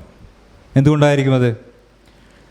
ഇത് finance ministers and central bank ഗവർണേഴ്സിൻ്റെ മീറ്റിംഗ് ആണ്. ഇതിൽ 40 പേരറ്റുണ്ട്. അതിൽ 2-3 സ്ത്രീകളേറ്റേ ഉള്ളൂ. ഫോർച്യൂൺ 500 കമ്പനീസിൻ്റെ ചീഫ് എക്സിക്യൂട്ടീവ് ഓഫീസേഴ്സിൻ്റെ നമ്പർ എടുത്താലോ, അതിൽ സ്ത്രീകൾ 3.6% ഉള്ളൂ. അപ്പോൾ അവിടെയും എന്തോ ഒരു പ്രശ്നമുണ്ട് അല്ലേ, സ്ത്രീകൾ വരുന്നില്ല, ഉണ്ടാവുന്നില്ല. എന്നാൽ നമ്മൾ പറഞ്ഞു അവർക്ക് സ്കിൽസിൽ വലിയ വ്യത്യാസങ്ങളൊന്നും ഇല്ല. ഇനി പഠനങ്ങൾ അതാ കാണിക്കുന്നത്. ഇനി പാചകം സ്ത്രീകളുടെ സ്ഥലമാണെന്നാണ് നമ്മളെല്ലാവരും പറയുന്നത്. Women everywhere in food empires but no head chefs. അമേരിക്കയിൽ നടന്നൊരു പഠനത്തിൽ 6.1% മാത്രമേ സ്ത്രീകളുള്ളൂ ഹെഡ് ഷെഫ്സ് ആയിട്ട്. അതായത് ഏറ്റവും ഉയർന്ന പൈസ കിട്ടുന്ന, ഏറ്റവും നമ്മുടെ പാചകം ചെയ്തിട്ട് ഏറ്റവും ഉയർന്ന പൈസ വാങ്ങിക്കുന്ന ആൾക്കാരൊക്കെ തന്നെ 95 അല്ലെങ്കിൽ 94% ആണുങ്ങളാണ്. ഇത് സിനിമാ താരങ്ങൾ, ഹോളിവുഡ് ആദ്യത്തെ 10, അതായത് പൈസ ഏൺ ചെയ്യുന്നതിൻ്റെ കണക്കനുസരിച്ച് ആദ്യത്തെ 10 പേരിൽ 8 പേര് ആണുങ്ങളാണ് 2014, 2 പേര് സ്ത്രീകളാണ്. എന്നാൽ ആ ആണുങ്ങളും പെണ്ണുങ്ങളും തമ്മിലുള്ള വാങ്ങിക്കുന്ന പൈസയുടെ ഡിഫറൻസാണ് ഈ കാണിക്കുന്നത്. ഏകദേശം പകുതിയെ സ്ത്രീകൾക്ക് ലഭിക്കുന്നുള്ളൂ. ഇത് പൈസ കാണിക്കുന്ന മൊത്തം സ്റ്റാർസ് ഏൺ ചെയ്യുന്നതാണ്, അല്ലാതെ ഈ 10 അല്ല. പക്ഷേ ഫസ്റ്റ് 10 2 പേരെ സ്ത്രീകളുള്ളൂ. 2013 ഒരാളെ സ്ത്രീയുള്ളൂ. ഇനി ജേർണലിസം, എഴുത്ത് സ്ത്രീകൾക്ക് വളരെ ഇഷ്ടപ്പെട്ടൊരു പ്രൊഫഷനാണെന്ന് എല്ലാവരും പറയുന്നുണ്ട്. ജേർണലിസം എടുത്താൽ അക്രഡിറ്റഡ് ഹെഡ്ലൈൻ ആർട്ടിക്കിൾസ്, പേര് വെച്ച് എഴുതുന്ന വലിയ പ്രധാനപ്പെട്ട ആർട്ടിക്കിളിൽ 78.16%. ഇത് ബ്രിട്ടനിലെ കണക്കാണ്. എഗെയിൻ ഇപ്പോൾ ഇവിടുത്തെ എനിക്ക് അറിയില്ല, ഇവിടെ ചിലപ്പോൾ ഇതിലും കുറവായിരിക്കും. 78.16% ആണുങ്ങൾ തന്നെയാണ് എഴുതുന്നത്. അപ്പോൾ യുക്തിവാദികളുടെ ഇടയിൽ മാത്രമല്ല, സമൂഹത്തിൻ്റെ എല്ലാ മേഖലകളിലും പുരുഷന്മാർ വളരെ മുന്നിലാണ്. അതെന്തുകൊണ്ടാണ് എന്നാണ് ചോദ്യം. എന്നാൽ എല്ലാ മേഖലകളിലും പുരുഷന്മാർ മുന്നിലെന്ന് പറയുമ്പോൾ അത്ര ശരിയല്ല. 10 lowest paid jobs in US കണക്കാക്കിയാൽ ഇതിൽ കുറേ സ്ത്രീകളുണ്ട്. ലോവസ്റ്റ് പെയ്ഡ് ജോബ്സ് എടുത്താൽ സ്ത്രീകൾ 50-60% കാണുന്നുണ്ട്. നോക്കാമല്ലോ. Counter attendant 50%, food preparation and serving workers 61%. അങ്ങനെ. അപ്പോൾ ഇതിൽ റെഡ് കാണുന്നതൊക്കെ സ്ത്രീകളാണ്. റെഡാണ് സ്ത്രീകൾ. അതിൽ ചൈൽഡ് കെയർ വർക്കേഴ്സ് എടുത്താൽ 98% സ്ത്രീകളാണ്. പക്ഷേ ഇതെല്ലാം ലോ പെയ്ഡ് ജോബ്സാണ്. അപ്പോൾ ഹൈ പെയ്ഡ് ജോബ്സിൽ ഇവൻ ഷെഫാണെങ്കിലും ധാരാളം പൈസ സമ്പാദിക്കുന്ന ജോബുകളൊക്കെ തന്നെ പുരുഷന്മാരുടെ കയ്യിലാണ്. അപ്പോൾ ഞാൻ ആ ചോദ്യം ഒന്ന് മാറ്റി. എന്തുകൊണ്ടാണ് നമ്മൾ എല്ലാ മേഖലകളിലും പുരുഷന്മാർ വളരെ മുന്നിൽ എന്നുള്ളതിന് പകരം എല്ലാ പ്രധാന മേഖലകളിലും അല്ലെങ്കിൽ കൂടുതൽ സാമ്പത്തികമായി അല്ലെങ്കിൽ ഏറ്റവും പവർ കിട്ടുന്ന സമ്പത്ത് കിട്ടുന്ന എല്ലാ മേഖലകളിലും പുരുഷന്മാരാണ് വളരെ മുന്നിൽ. എന്തുകൊണ്ടായിരിക്കാം? അത് ഞാൻ നേരത്തെ പറഞ്ഞല്ലോ, ഇത്രയും കാലത്തെ ചരിത്രത്തിലൊക്കെ തന്നെ സ്ത്രീയെ വളരെയധികം അടിച്ചമർത്തപ്പെട്ടുകൊണ്ടിരിക്കുകയായിരുന്നു. അതുകൊണ്ട് തന്നെ സമൂഹത്തിൻ്റെ എല്ലാ പ്രധാന ഭാഗങ്ങളും കൈയടക്കി വെച്ചിരിക്കുന്നത് പുരുഷന്മാർ തന്നെയാണ്. ഇപ്പോൾ എഴുതപ്പെട്ട ചരിത്രത്തിലുടനീളം സ്ത്രീ പുരുഷനേക്കാൾ വളരെ താഴെ നിലവാരമുള്ളവരാണെന്ന് വിശ്വസിച്ചിരുന്നു. അത് സ്ത്രീകളും വിശ്വസിച്ചിരുന്നു, പുരുഷന്മാരും വിശ്വസിച്ചിരുന്നു. ഞങ്ങൾ വളരെ മോശക്കാരാണ് സ്ത്രീകളും വിശ്വസിച്ചിരുന്നു.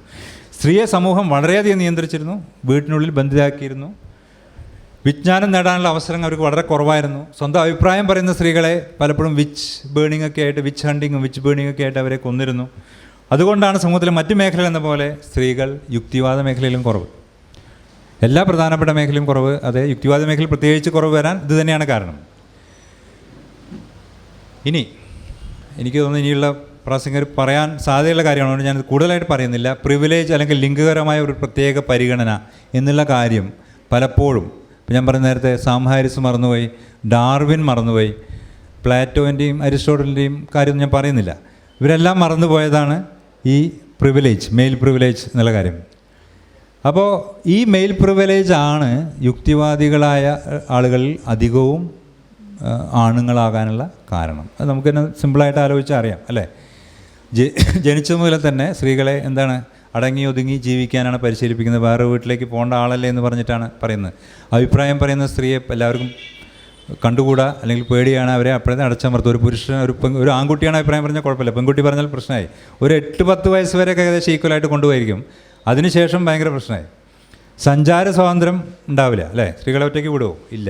വിജ്ഞാനം നേടാനോ അവർക്ക് അവസരങ്ങളുണ്ടോ? ഇപ്പോൾ ഒരു ലൈബ്രറിയിലേക്ക് പോകാനോ അല്ലെങ്കിൽ കുറച്ച് ദൂരെ എവിടേക്ക് പോയി പഠിക്കാനോ? എനിക്കറിയാം ഒരുപാട് എൻ്റെ സഹപ്രവർത്തകരുടെ മക്കൾ തന്നെ, ഡോക്ടർമാരുടെ മക്കളൊക്കെ തന്നെ പെൺകുട്ടികളാണെങ്കിൽ അടുത്ത് എവിടെയെങ്കിലും കൊണ്ട് പഠിപ്പിക്കും, ആൺകുട്ടികളാണെങ്കിൽ ദൂരെ എവിടെയും പഠിപ്പിക്കും. ഇപ്പോൾ എൻട്രൻസ് കോച്ചിങ് എന്ന് പറഞ്ഞാൽ പെൺകുട്ടികളാണെങ്കിൽ ഏറ്റവും ലോക്കൽ കോച്ചിങ്ങിന് വിടും, ആൺകുട്ടികളാണെങ്കിൽ IIT കോച്ചിങ്ങിന് വിടും. അങ്ങനെ അത് ഇപ്പോഴും നടന്നുകൊണ്ടിരിക്കുന്ന സംഭവമാണുള്ളത്. അപ്പോൾ പാരമ്പര്യം തിരസ്കരിക്കുന്നത്, വീട്ടുകാരെ ധിക്കരിക്കുന്നത് പുരുഷനെ സംബന്ധിച്ചുള്ള വലിയ പ്രശ്നമല്ല. ഒരു പുരുഷനാ, അവൻ കുറച്ച് തൻ്റെടിയാണ്, എന്നാലും സാരില്ല, ചിലപ്പോൾ ഒരു കല്യാണമൊക്കെ കഴിച്ചാൽ അവൻ ശരിയാവും, അങ്ങനെയാണ് എല്ലാവരും പറയുക.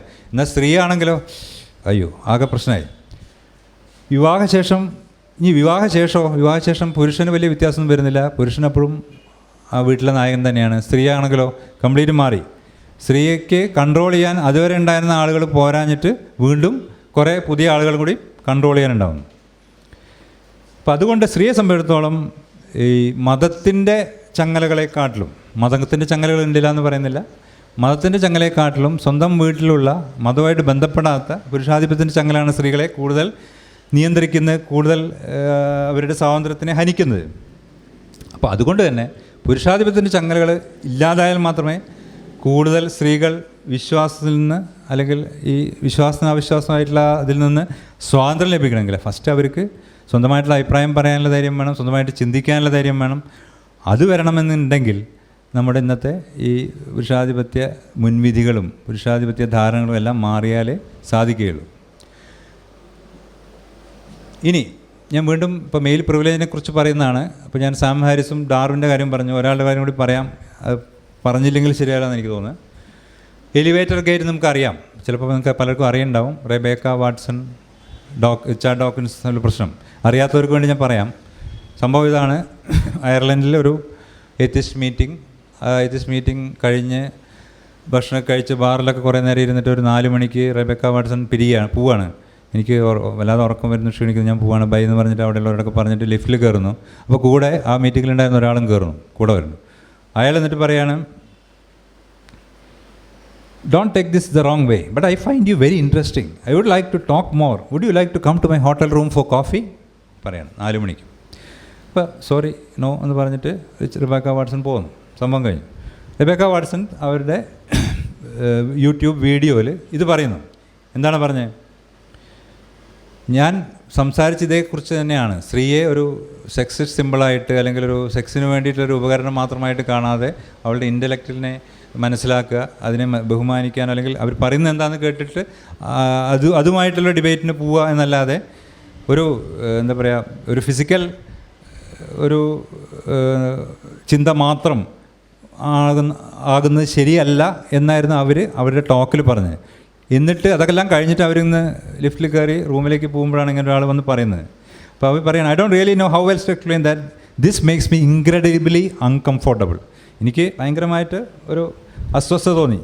I just sort of lay it out that I was a single woman, you know, in a foreign country at 4 a.m. in a hotel elevator with you, just you. And don't invite me back to your hotel room right after I have finished talking about how it creeps me out and makes me uncomfortable when men sexualize me in that manner. ഇത് പറഞ്ഞു കഴിഞ്ഞിട്ടാണ് ഒരാൾ ഇങ്ങനെ ചെയ്തത്. അപ്പോൾ അവർ എഴുതിയത് വീഡിയോയിൽ അവർ പറഞ്ഞ യൂട്യൂബ് വീഡിയോയിൽ പറഞ്ഞു, നിങ്ങളിങ്ങനെ ചെയ്യരുത്, ശരിയല്ലാതെ എനിക്ക് ഭയങ്കര അസ്വസ്ഥത ഉണ്ടാക്കി എന്ന് പറഞ്ഞു. ഇതിന് ഒരുപാട് തെറികൾ റബേക്ക വാട്സന് ലഭിച്ചു. ഇത് പിന്നെ പല എത്തിസ്റ്റ് ബ്ലോഗുകളിലെല്ലാം അങ്ങനെ വന്നുകൊണ്ടിരുന്നു. അതിൽ നമ്മുടെ പി സി മേയേഴ്സ് റബേക്ക വാട്സനെ സപ്പോർട്ട് ചെയ്തിട്ടൊരു ബ്ലോഗ് പോസ്റ്റ് എഴുതി. അതിൽ പോയിട്ട് നമ്മുടെ റിച്ചാർഡ് ഡോക്കിൻസ് എഴുതി. Richard Dawkins, dear Muslima, stop whining, will you? Yes I know you had your genitals mutilated with razor blade. ഞാൻ ഫുള്ളായിട്ട് വായിക്കുന്നില്ല.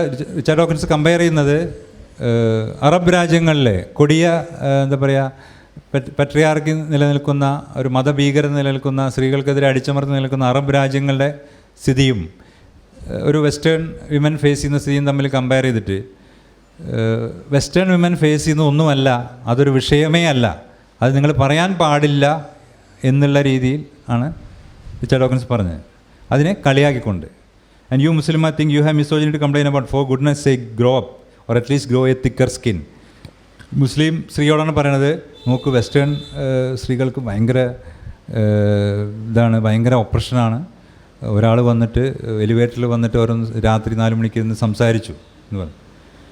ഇതിന് അതായത് ഒരു സ്ത്രീ എങ്ങനെ അൺകംഫർട്ടബിൾ ആവുന്നു എന്നുള്ളത് ഒരു പുരുഷന് പലപ്പോഴും നല്ല ഒരിക്കലും അറിയാൻ സാധിക്കില്ല. ആ പ്രിവിലേജിൻ്റെ വ്യത്യാസമാണ്. ഇപ്പോൾ റിച്ചാർഡ് ഡോക്കിൻസ് പറയുന്ന ഇതേ ഒരു യുക്തി വെച്ചിട്ട് നമുക്ക് വേറെ കാര്യം പറയാം.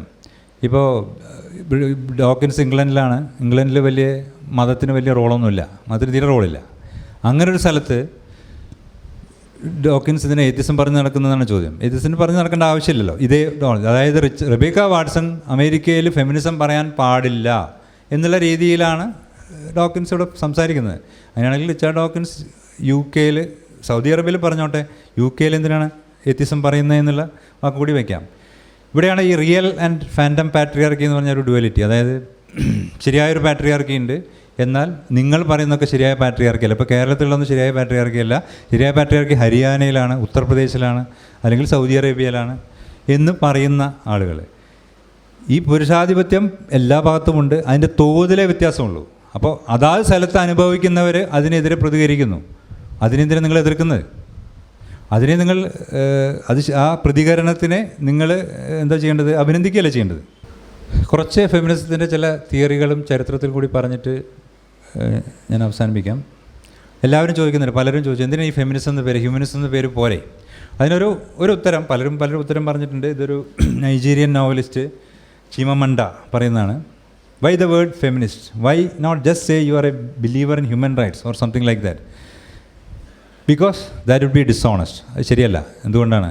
Feminism is of course part of human rights in general. ശരിയാണ്, ഹ്യൂമനിസ്റ്റിൻ്റെ ഭാഗമാണ്, ഹ്യൂമൻ റൈറ്റ്സ് ഇൻ ജനറലാണ്. But to choose to use the vague expression human rights to deny the specific and particular problem of gender. Human rights എല്ലാവർക്കും പല ആളുകൾക്കും പല രീതിയിൽ അടിച്ചമർത്തൽ വരുന്നുണ്ട്. ദളിത് റൈറ്റ്സിൻ്റെ പ്രശ്നങ്ങളുണ്ട്, ഹോമോസെക്ഷുവാലിറ്റി സെക്ഷൽസ് ഉണ്ടാകുന്ന പ്രശ്നങ്ങളുണ്ട്, എല്ലാവർക്കുള്ള പ്രശ്നങ്ങളുണ്ട്, പാവപ്പെട്ടവർക്കുള്ള പ്രശ്നങ്ങളുണ്ട് ഹ്യൂമൻ റൈറ്റ്സിലേക്ക്. അതുകൊണ്ട് എല്ലാവരും പ്രശ്നങ്ങളുണ്ട്. പക്ഷേ നമ്മളിത് ഒരു കാര്യം ഫോക്കസ് ചെയ്യുന്നതാണ്, വെറും ഹ്യൂമൻ റൈറ്റ്സ് പറയുമ്പോൾ ജെൻഡർ കൊണ്ടുണ്ടാവുന്ന പ്രശ്നങ്ങൾ ഫോക്കസേ വരുന്നില്ല. നമ്മുടെ ഉദ്ദേശം ജെൻഡർ കൊണ്ടുണ്ടാവുന്ന പ്രശ്നങ്ങൾ ഫോക്കസ് ചെയ്യുക എന്നുള്ളതാണ്. It would be a way of pretending that it was not women who have for centuries been excluded. It would be a way of denying that the problem of gender targets women, that the problem was not about being human, but specifically about being female human. Human rights അല്ല ശരിക്കും issue, അല്ലേ? രണ്ടുപേരും ഇപ്പോൾ ഒരു ആണിൻ്റെയും പെണ്ണിൻ്റെയും റൈറ്റ്സിൽ ഉണ്ടാകുന്ന ഭയങ്കര അന്തരമാണ് ഇവിടെ focus ചെയ്യുന്നത്. അപ്പോൾ അതുകൊണ്ട് അതിന് ഫെമിനിസം അല്ലെങ്കിൽ ഹ്യൂമനിസം എന്ന് പറയാൻ പറ്റില്ല, ഫെമിനിസം എന്ന് തന്നെ പറയണം എന്നുള്ളതാണ് ചിമമണ്ട. ഇത് പണ്ടല്ല ഇന്നാൾ ഈ ബ്ലാക്ക് ലൈവ്സ് മാറ്റർ വന്നപ്പോൾ ആണ് കുറേ വെള്ളക്കാർ ഓൾ ലൈവ്സ് മാറ്റർ കൊണ്ടുവന്നത്. അപ്പോൾ അതിനെ ഒരു കാർട്ടൂണാണ്.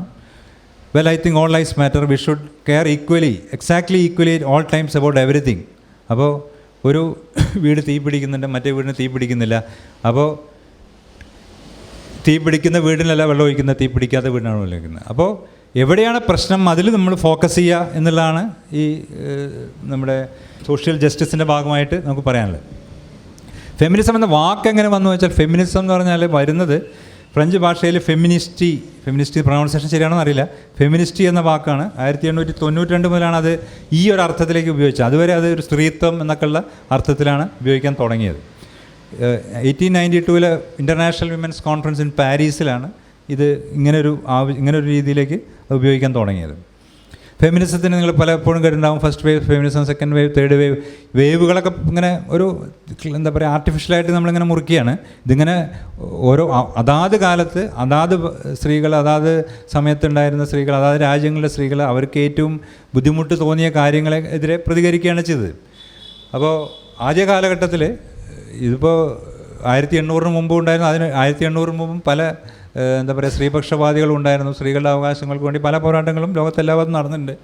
പക്ഷേ നമ്മളിപ്പോൾ ഈ ഫെമിനിസം എന്ന് പറഞ്ഞൊരു തിയറി ഡിസ്കസ് ചെയ്യുമ്പോൾ യൂഷ്വലി അമേരിക്കയിലും അല്ലെങ്കിൽ യൂറോപ്പിലും നടന്ന കാര്യങ്ങളെക്കുറിച്ചാണ് നമ്മൾ സാധാരണ ഡിസ്കസ് ചെയ്യാറുള്ളത്. അത് വെച്ചിട്ട് പറയുമ്പോൾ ആദ്യത്തെ ഘട്ടത്തിൽ എന്തായിരുന്നു ഒരു ആവശ്യം? പ്രോപ്പർട്ടി റൈറ്റ്സ് വേണം, ഇത് വേണം, മറ്റേ വോട്ടിംഗ് റൈറ്റ്സ് വേണം. വിവാഹമോചനം അന്ന് വളരെ സ്ത്രീകളെ സംബന്ധിച്ചിടത്തോളം വളരെ ബുദ്ധിമുട്ടായിരുന്നു. വിവാഹമോചനം ചെയ്താൽ തന്നെ അവർക്ക് അന്ന് സ്ത്രീകൾക്ക് സ്വന്തമായിട്ട് വീടുണ്ടാവില്ല, ജോലി ഉണ്ടാവില്ല.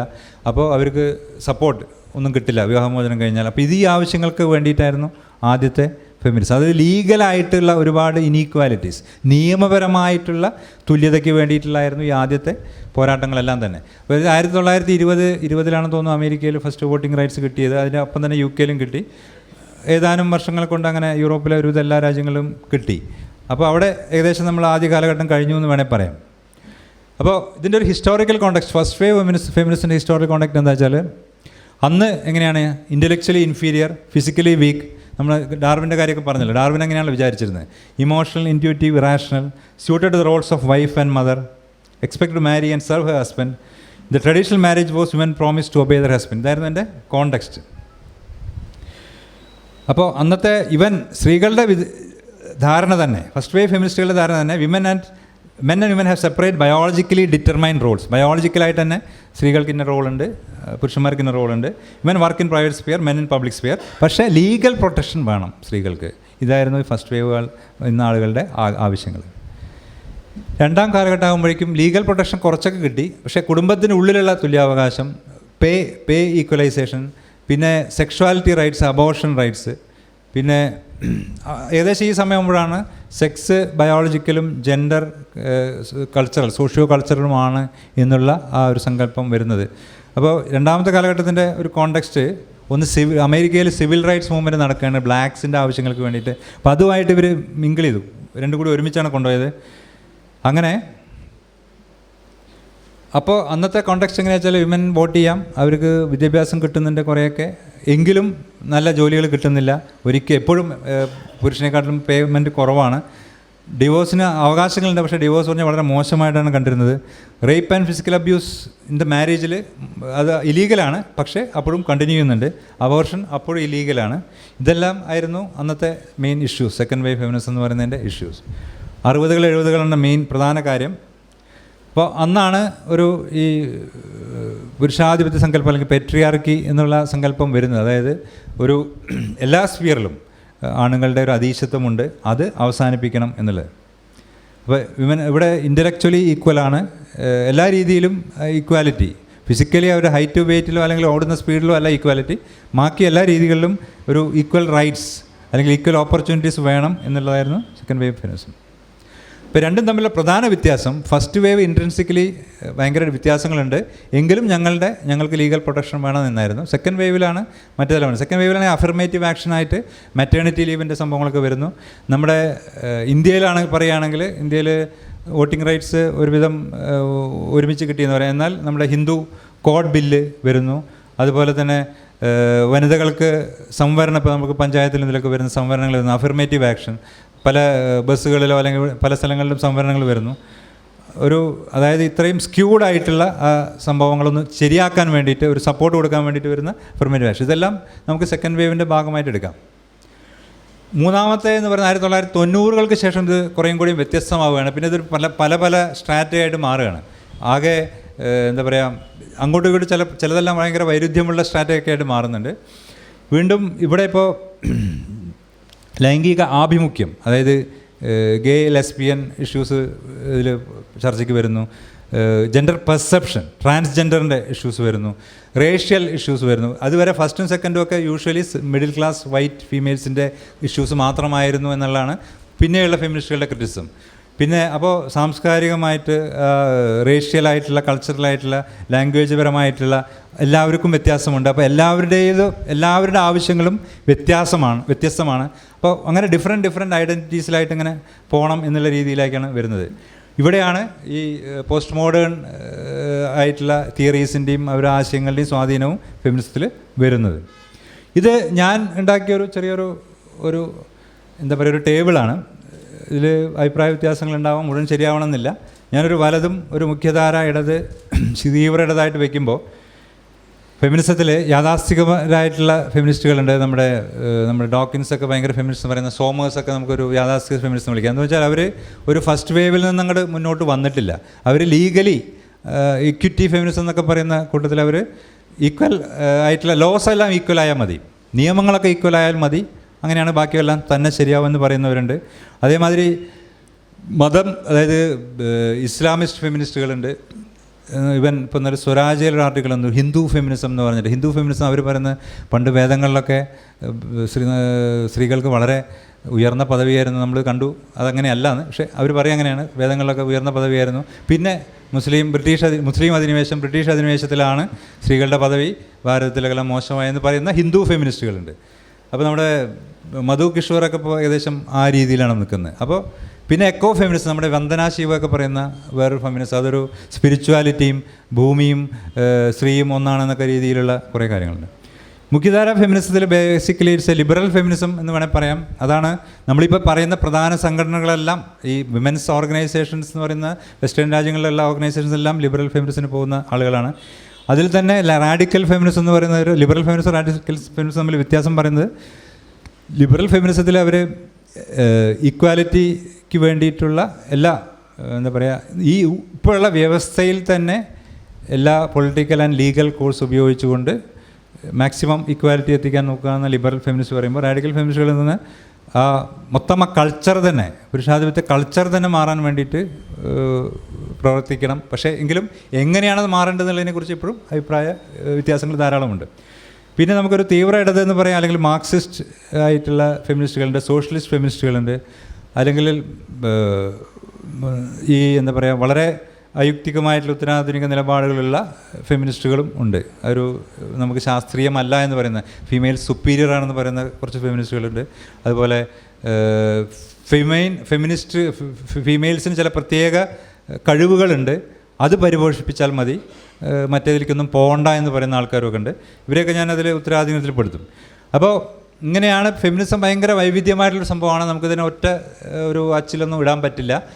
അതിൽ ഒരുപാട് പേർക്ക് അങ്ങോട്ടും ഇങ്ങോട്ടൊക്കെ അഭിപ്രായ വ്യത്യാസങ്ങളുണ്ട്.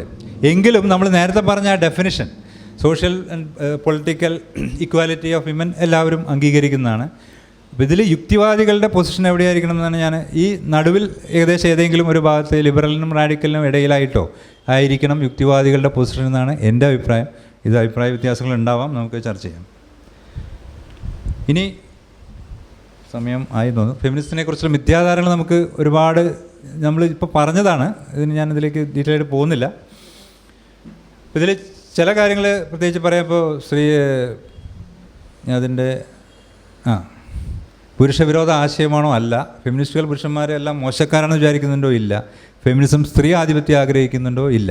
ഇതെല്ലാം സിമ്പിളായിട്ടുള്ള ഉത്തരങ്ങളാണ്. ഫെമിനിസ്റ്റുകൾ വിവാഹത്തിനെതിരാണോ? ചിലർ വിവാഹത്തിനെതിരാണോ, ചിലർ അല്ലാതിരിക്കാൻ നമുക്കറിയില്ല. ഫെമിനിസം ആസച്ചിന് അങ്ങനെ വിവാഹത്തിന് ഒരു പൊസിഷനൊന്നുമില്ല. ഫെമിനിസ്റ്റുകൾ കുട്ടികളുണ്ടാകുന്ന ആഗ്രഹിക്കുന്നില്ല, അതും ചിലർ ആഗ്രഹിക്കുന്നുണ്ടാവില്ല, ചിലർ ആഗ്രഹിക്കാം. ഫെമിനിസ്റ്റുകൾ പാചകം ഇഷ്ടപ്പെടുന്നില്ല, ചിലർ ഇഷ്ടപ്പെടാം, ചിലർ ഇഷ്ടപ്പെടാതിരിക്കാം. ഇതിനൊന്നും ഇങ്ങനെ ഒരു സംഭവമൊന്നുമില്ല. ആണുങ്ങൾ ചെയ്യുന്നില്ല അതുപോലെ സ്ത്രീകൾ ചെയ്യാൻ പറ്റുമെന്നാണ് ഫെമിനിസം പറയുന്നത്. അങ്ങനെ പറയുന്നില്ല. തുല്യ പരിഗണന അവസരങ്ങൾ ആവശ്യപ്പെടുന്നത് മാത്രമേ പറയുന്നുള്ളൂ. ത്യജിക്കപ്പെട്ട ചന്തമില്ലാ സ്ത്രീകളാണ് ഫെമിനിസ്റ്റ് ആവുന്നത് എന്നുള്ള അത് വ്യക്തിഹത്യയാണ്, നമുക്കറിയാം. പിന്നെ ആണുങ്ങൾ ഫെമിനിസ്റ്റ് ആവാൻ പറ്റില്ല എന്ന് പറയും, പറ്റും. എങ്കിലും ഇതിൽ ചിലപ്പോൾ ഒരു അഭിപ്രായം ചില ആളുകൾ പറയുന്നത് എന്താ പറയുക, പ്രോ ഫെമിനിസ്റ്റ് എന്ന് പറയണം, ഫെമിനിസ്റ്റ് എന്ന് പറയാൻ പാടില്ല ആണുങ്ങളെ എന്ന് പറയുന്ന ഫെമിനിസ്റ്റുകളുണ്ട്. ആയിക്കോട്ടെ, കുഴപ്പമില്ല. അപ്പോൾ ആണുങ്ങൾ ഫെമിനിസ്റ്റ് എന്ന് പറയാൻ പാടില്ല, പ്രോ ഫെമിനിസ്റ്റ് എന്ന് പറഞ്ഞാൽ ആയിക്കോട്ടെ. എങ്കിലും ഇതേ ആശയങ്ങൾ ആണുങ്ങൾക്ക് വളരെ എളുപ്പത്തിൽ എന്താ പറയുക പിന്തുണയ്ക്കാം. ഫെമിനിസം യുക്തിരഹിതമായ ആശയമാണ്, അല്ല യുക്തിരഹിതമായ ആശയമല്ല. തുല്യാവകാശം ഒരു യുക്തിരഹിതമല്ല. ഫെമിനിസം ബയോളജിയെ തള്ളിപ്പറയുന്നുണ്ടോ? ഇല്ല, തള്ളിപ്പറയുന്നില്ല. ആധുനിക ഫെമിനിസം ശാസ്ത്രവിരുദ്ധ ഉത്തരാധുനിക ആശയങ്ങളെ അടിസ്ഥാനപ്പെടുത്തുന്നുണ്ടോ? ചില ആളുകൾ ഉണ്ടായിരിക്കാം, എങ്കിലും മെയിൻ സ്ട്രീം ആയിട്ടുള്ള ആളുകളില്ല. ഇനി ഉത്തരാധുനിക ആശയങ്ങൾ മുഴുവൻ ശാസ്ത്രവിരുദ്ധവും അല്ല. മൂന്നാം വേവ് ഫെമിനിസം അപകടമാണോ? ഞാൻ പറഞ്ഞു, മൂന്നാം വേവ് ഫെമിനിസ്റ്റിൽ ബേസിക്കലി ഡൈവേഴ്സിറ്റീനെ ഹെൽപ്പ് ചെയ്യുന്നത് മാത്രമേ ഉള്ളൂ. അതുകൊണ്ട് ഡൈവേഴ്സിറ്റീനെ അവർ എൻകറേജ് ചെയ്യുന്നത് മാത്രമേ ഉള്ളൂ. അത് ഒരിക്കലും അപകടമല്ല. പുരുഷാധിപത്യത്തിന് അപകടമാണ്, വേറെ ഒന്നിനും അപകടമല്ല. ആണുങ്ങൾ ഫെമിനിസ്റ്റ് ആകുന്ന ലൈംഗിക ആനുകൂല്യങ്ങൾക്കാണ് എന്നുള്ള നമ്മുടെ പീക്കോക്ക് യുക്തിസഹമായ മറുപടി ഒന്നും ഇല്ലാതാവുമ്പോൾ ഇങ്ങനെ എന്തെങ്കിലും വിടുവായത്തം പറയുക, ഈ അഭിപ്രായങ്ങൾ പറയുന്ന ആൾക്കാരുടെ ഉദ്ദേശശുദ്ധിയെ ചോദ്യം ചെയ്യുക എന്നുള്ള ഒരു തെറ്റായ കാര്യമാണ് ചെയ്യുന്നത്.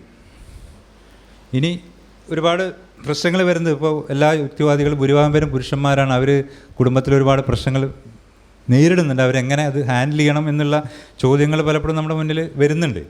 നമ്മളങ്ങനെ ഒരു എന്താ പറയുക, ഒരു മത ക്ലാസ് മാതിരി എങ്ങനെ കുടുംബത്തിൽ ഓരോരുത്തരെ ചെയ്യണമെന്ന് പറയുന്നതിൽ അർത്ഥമില്ല.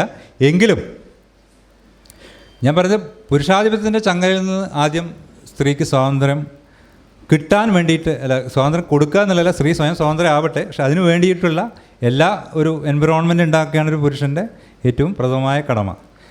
അപ്പോൾ സ്വതന്ത്രമായൊരു നിലപാട് സ്ത്രീ എടുക്കുമ്പോൾ സന്തോഷിക്കുകയാണ് വേണ്ടത്. നമ്മൾ പറയുന്ന അതേ വരയിൽ നിൽക്കണം എന്ന് നമ്മൾ ഒരു കടുംപിടുത്തം ഒരിക്കലും പാടില്ല. നിങ്ങൾക്ക് കിട്ടുന്ന പ്രത്യേക പരിഗണന, പുരുഷന് കിട്ടുന്ന പ്രത്യേക പരിഗണന നമുക്ക് മനസ്സിലാക്കണം. അത് ആരും മനസ്സിലാക്കുന്നില്ല. റിച്ചാർഡ് ഡോക്കിൻസ് ആയാലും സാം ഹാരിസ് ആയാലും ഡാർവിൻ ആയാലും ഒന്നും മനസ്സിലാക്കുന്നില്ല. അതുകൊണ്ട് നമ്മളും മനസ്സിലാക്കില്ല. അതൊന്നും ആരെയും കുറ്റമാണ് ഞാൻ പറയുന്നില്ല.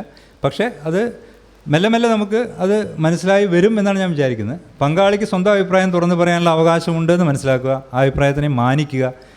അവരുടെ ഇഷ്ടാനിഷ്ടങ്ങൾ നിങ്ങളുടേതിന് അത്ര പ്രാധാന്യമുണ്ട് എന്ന് മനസ്സിലാക്കുക. അപ്പോൾ പങ്കാളിക്ക് വേറെ എന്തെങ്കിലും പോകണമെന്നുണ്ടെങ്കിൽ, നിങ്ങൾക്ക് പോകണമെന്നുണ്ടെങ്കിൽ നമ്മളൊരു ഒത്തുതീർപ്പിലെത്തണം. പങ്കാളിയുടെ അഭിപ്രായം സഞ്ചാര സ്വാതന്ത്ര്യത്തെ ഹനിക്കുന്ന പ്രവർത്തനം കുടുംബത്തിൽ ആരുടെ ഭാഗത്തുണ്ടായാലും എതിർക്കുക. പലപ്പോഴും എന്താ സംഭവിക്കുന്നത് വെച്ചാൽ സ്ത്രീകളോട് ആണ് എല്ലാ പ്രശ്നവും വരുന്നത്, പുരുഷന്മാരോടൊന്നും പറയില്ല. അപ്പോൾ എല്ലാ ഭാഗത്തു നിന്നും, സ്വന്തം കുടുംബത്തിൽ നിന്നും ഭർത്താവിൻ്റെ കുടുംബത്തിൽ നിന്നും എല്ലാം പ്രഷർ വരുന്ന മുഴുവൻ സ്ത്രീകളോടാണ്, സ്ത്രീകളുടെ മേലാണ്. പലപ്പോഴും ഒരു യുക്തിവാദീനെ ഒന്ന് നല്ല വഴിക്ക് നിർത്താൻ വേണ്ടിയിട്ട് ആണ് പലരും കല്യാണം കഴിപ്പിക്കുന്നത് തന്നെ. അതിൻ്റെ ഉദ്ദേശം ഒരു പിടുത്തം കിട്ടും, എന്നിട്ട് ഭാര്യയിൽ പിടിച്ചാൽ മതി. ഭാര്യയിൽ പിടിക്കുക, ഭാര്യ പോയി ഭർത്താവിനെ പിടിക്കുക, എന്നിട്ട് ഭർത്താവ് എന്നിട്ട് ഭാര്യനെ ചീത്ത പറയും, എന്നിട്ട് ഭാര്യയാണ് എല്ലാ കുഴപ്പത്തിനും കാരണം എന്ന് വിചാരിക്കും. അപ്പോൾ പുരുഷാധിപത്യത്തിൻ്റെ ഒരു സംഭവമാണ് ഈ ഭാര്യ. യുക്തിവാദിയായ ആളെ നല്ല വഴിക്ക് തിരിക്കാൻ കെട്ടിച്ചു വിടുക, എന്നിട്ട് ഭാര്യയെ പിടിക്കുക. അതാണ് അതിൻ്റെ ലൈൻ. ഇപ്പോൾ സ്നേഹാഭിനയവും കവട പുകഴ്ത്തലുമല്ല, മറിച്ച് ആത്മാർത്ഥമായ അന്യോന്യ സ്നേഹ ബഹുമാനങ്ങളാണ് നല്ല ദാമ്പത്യത്തിൻ്റെ കാതലും തിരിച്ചറിയുക. വിശ്വാസങ്ങൾ അന്യോന്യവും കുടുംബക്കാരെ അടിച്ചേൽപ്പിക്കില്ല എന്ന് ഉറപ്പ് വരുത്തുക. അങ്ങോട്ട് വിശ്വാസമാണെങ്കിൽ അവിശ്വാസമാണെങ്കിൽ നമുക്ക് അടിച്ചേൽപ്പിക്കരുത്, കുടുംബക്കാരെ അടിച്ചേൽപ്പിക്കരുത്. പുരുഷനേക്കാൾ വളരെയധികം സ്ത്രീയുടെ മേലാണ് മതസമ്മതം തിരിച്ചറിയുക. അതാണ് ഞാൻ പറഞ്ഞത്, വീണ്ടും പുരുഷനെ നന്നാക്കാൻ വേണ്ടിയിട്ടാണ് പലപ്പോഴും മാരി ചെയ്യിപ്പിക്കുന്നത്. വീട്ടിലെ ജോലികൾക്ക് പ്രാധാന്യം കുറച്ച് കാണാതിരിക്കുക. അത് ഞാൻ നേരത്തെ ഡാർവിനോട് നമ്മുടെ കാരോളിൻ കെന്നാട് എഴുതിയ ലെറ്ററിൽ തന്നെ, അതായത് വീട്ടിലെ ജോലി ഇപ്പോൾ വീട് പോറ്റുന്നത് ആരാണെന്ന് വെച്ചാൽ പുരുഷനാണെന്ന് വെച്ചാൽ വീട് പോറ്റുന്നത്, വീട്ടിലെ ജോലിയും വീട് പോറ്റുന്നതിൻ്റെ ഭാഗം തന്നെയാണ്. സ്ത്രീകൾക്ക് പൊതുസമൂഹത്തിൽ നിന്ന് ലഭിക്കാവുന്ന മോശപ്പെട്ട പ്രതികരണം മനസ്സിലാക്കി പെരുമാറുക. അതാണ് പലപ്പോഴും പുറത്തിറങ്ങുന്ന അല്ലെങ്കിൽ ഒരു അഭിപ്രായം പറയുന്ന സ്ത്രീക്ക് നേരിടുന്ന കൂരമ്പുകൾ എനിക്ക് തോന്നുന്നുള്ള ആളുകൾ പറയായിരിക്കും വളരെ വളരെ വളരെ വലുതാണ്. ദാമ്പത്യത്തിൽ പങ്കാളികൾ അന്യോന്യം ചർച്ച ചെയ്ത് അവരുടെ സാഹചര്യം അനുസരിച്ച് ജോലികൾ പങ്കുവയ്ക്കുക. ഫ്രീ സമയം രണ്ടുപേരും എങ്ങനെ ചിലവാക്കണം പരസ്പര സ്നേഹബഹുമാനം തീരുമാനിക്കുക. ഇതിൽ ഫ്രീ സമയം കിട്ടിയാൽ ഉടനെ തൻ്റെ ആവശ്യങ്ങൾക്ക് കണ്ണും പൂട്ടി അങ്ങോട്ട് ഇറങ്ങി പോവുക അല്ലാതെ ഒരു തീരുമാനിക്കുക നിങ്ങൾ അങ്ങോട്ട് ചർച്ച ചെയ്തിട്ട്. ഇനി ചില ടെർമിനോളജീസും കൂടി പറഞ്ഞിട്ട് ഞാൻ അവസാനിപ്പിക്കാം. പല ആൾക്കാർക്കും കൺഫ്യൂഷൻ ഉണ്ടെന്ന് തോന്നുന്നു. ആരോ എൻ്റെ അടുത്ത് ചോദിച്ചു, അതിൽ സെക്സിസം ഒന്നുമില്ലോ, സെക്സ് ഒന്നും അതിൽ കാണിച്ചിട്ടില്ലല്ലോ എന്നൊക്കെ പറഞ്ഞു. എന്താ ഈ സെക്സിസം, സെക്സ് ഒന്നും കാണിക്കാതെ എന്താ ഈ സെക്സിസം എന്ന് പറഞ്ഞു. അപ്പോൾ സെക്സിസം എന്താണെന്ന് പലർക്കും അറിയില്ല. എന്തോ സെക്സ് കാണിക്കുന്നതാണ് സെക്സിസം. പ്രത്യേക ലിംഗത്തിലെ ആളുകളെ മോശക്കാരായി അയുക്തികമായി ചിത്രീകരിക്കുക എന്നുള്ളതിനാണ് നമ്മൾ സെക്സിസം എന്ന് പറയുന്നത്. സെക്സിസത്തിൽ പുരുഷനുമാകാം, പുരുഷനെതിരെയും സെക്സിസം വരാം. എന്നാൽ മിസോജിനി എന്ന് പറയുന്നത് സ്ത്രീ വിദ്വേഷം മാത്രമാണ്. സ്ത്രീ വിദ്വേഷത്തിനാണ് മിസോജിനി. അപ്പോൾ മിസോജിനി അതിൽ പുരുഷൻ ഇരയാവില്ല, സെക്സിസത്തിന് പുരുഷൻ ഇരയാവാം, അതാണ് വ്യത്യാസം. എന്നാൽ സ്ത്രീവിരുദ്ധ എന്ന് നമ്മൾ പറയുമ്പോൾ ഇതെല്ലാം പെടും, സ്ത്രീവിരുദ്ധയിൽ എന്തായാലും പെടും. സ്ത്രീവിരുദ്ധ എന്ന് പറഞ്ഞാൽ ഞാൻ സാധാരണ പറയുന്നത് ഇതാണ്: സ്ത്രീയെ ഒരു ലിംഗം എന്ന നിലയിൽ മൊത്തത്തിൽ മോശക്കാരായി അല്ലെങ്കിൽ കഴിവില്ലാത്തവരായി ചിത്രീകരിക്കുക. അപ്പോൾ ഉടനെ ചോദ്യം വരും, അപ്പോൾ സ്ത്രീകളെ എന്താ പറയുക, കുറ്റം പറയാനേ പാടില്ലേ, വിമർശിക്കാനേ പാടില്ലേ? സ്ത്രീകളെ വിമർശിക്കാം, പക്ഷേ ഒരു ലിംഗം എന്ന രീതിയിൽ എല്ലാ സ്ത്രീകളും അങ്ങനെയാണെന്നുള്ള അയുക്തികമായ നിലപാട് തെറ്റാണ്. അവളുടെ സ്വതന്ത്ര വ്യക്തിത്വത്തെ ചോദ്യം ചെയ്യുന്നത് സ്ത്രീവിരുദ്ധയായിട്ട് ആണ്. പുരുഷാധിപത്യത്തിൽ ജീവിക്കുന്ന സ്ത്രീയുടെ പരിമിതികളെ മനസ്സിലാക്കാതെ വിമർശിക്കുന്നത് സ്ത്രീവിരുദ്ധയാണ്. അപ്പോൾ പലപ്പോഴും നമ്മൾ കാണുന്നതെന്ന് വെച്ചാൽ എനിക്ക് ഓർമ്മയുണ്ട്, ഇപ്പോൾ ഇങ്ങനെ ഓരോ പരിപാടി ഫിക്സ് ചെയ്യുമ്പോൾ സ്ത്രീ സ്പീക്കർ വേണം, സ്ത്രീകളാരും കിട്ടണില്ല, ഇന്നാളെ വിളിച്ച കിട്ടില്ല, ഇന്നാളെ വിളിച്ച കിട്ടില്ല. അപ്പോൾ ഇവരൊക്കെ ഇങ്ങനെ വായറ്റടക്കില്ല, പക്ഷെ അവരൊന്നും പ്രസംഗിക്കാൻ വരില്ല എന്നാണ് അപ്പോഴത്തെ ഇത്. അപ്പോൾ അവർ ജീവിക്കുന്ന പരിമിതികളെ മനസ്സിലാക്കുന്നില്ല എന്നുള്ളതാണ്. അവർ കുടുംബത്തിലെ പരിമിതികളുടെ ഒരുപാട് പരിമിതികളാണ് അവർ നിൽക്കുന്നത്. അതുമാത്രമല്ല, ജനിച്ചത് മുതൽ തന്നെ അഭിപ്രായം പറയുമ്പോഴൊക്കെ എന്താ പറയുക, കളിയാക്കപ്പെടുകയും അല്ലെങ്കിൽ അടിച്ചമർത്തുകയും ചെയ്യുന്ന ആളുകൾക്ക് തുറന്ന അഭിപ്രായം പറയാനുള്ള ധൈര്യം വരാൻ കുറേ സമയമെടുക്കും. അത്ര പെട്ടെന്ന് അഭിപ്രായം പറയാൻ പറ്റില്ല. ഇപ്പോൾ സോഷ്യൽ മീഡിയയിലൊരു തുറന്നൊരു അഭിപ്രായം പറഞ്ഞാൽ എത്ര ആൾക്കാർ ചൊറിയെന്ന് നോക്കിയാൽ മതി, അത് സ്ത്രീകളെ ചൊറിയുള്ളൂ. അപ്പോൾ അങ്ങനെ ഒരുപാട് പരിമിതികളിൽ നിന്നാണ് അവർ വരുന്നത്. അപ്പോൾ അത് മനസ്സിലാക്കിയിട്ട് മുന്നോട്ട് പോകാം. സ്ത്രീവിരുദ്ധയുടെ എക്സാമ്പിൾ ഇനിയും മനസ്സിലാക്കാത്തവർക്ക്, കല്യാണി അത്യാഗ്രഹിയാണ്, അത് സ്ത്രീവിരുദ്ധയല്ല അല്ലേ? കല്യാണി അത്യാഗ്രഹിയാണെങ്കിലാണ് നമുക്ക്, അല്ലെങ്കിൽ അല്ല, നമുക്കറിയില്ല. എന്നാൽ സ്ത്രീകൾ, ഭാര്യമാർ എല്ലാവരും അത്യാഗ്രഹികളാണെന്ന് പറയുമ്പോൾ അത് സ്ത്രീവിരുദ്ധയായൊരു യുക്തിയില്ല. നമുക്ക് എല്ലാ സ്ത്രീകളെയും ഭാര്യമാരെയും നോക്കി അത്യാഗ്രഹിയാണോ എന്നൊരു റേറ്റിംഗ് ഇടാൻ പറ്റുമോ? ഇല്ല, പറ്റില്ല. അതൊരു ജെൻഡർ സ്റ്റീരിയോ ടൈപ്പിംഗ് ആണ്.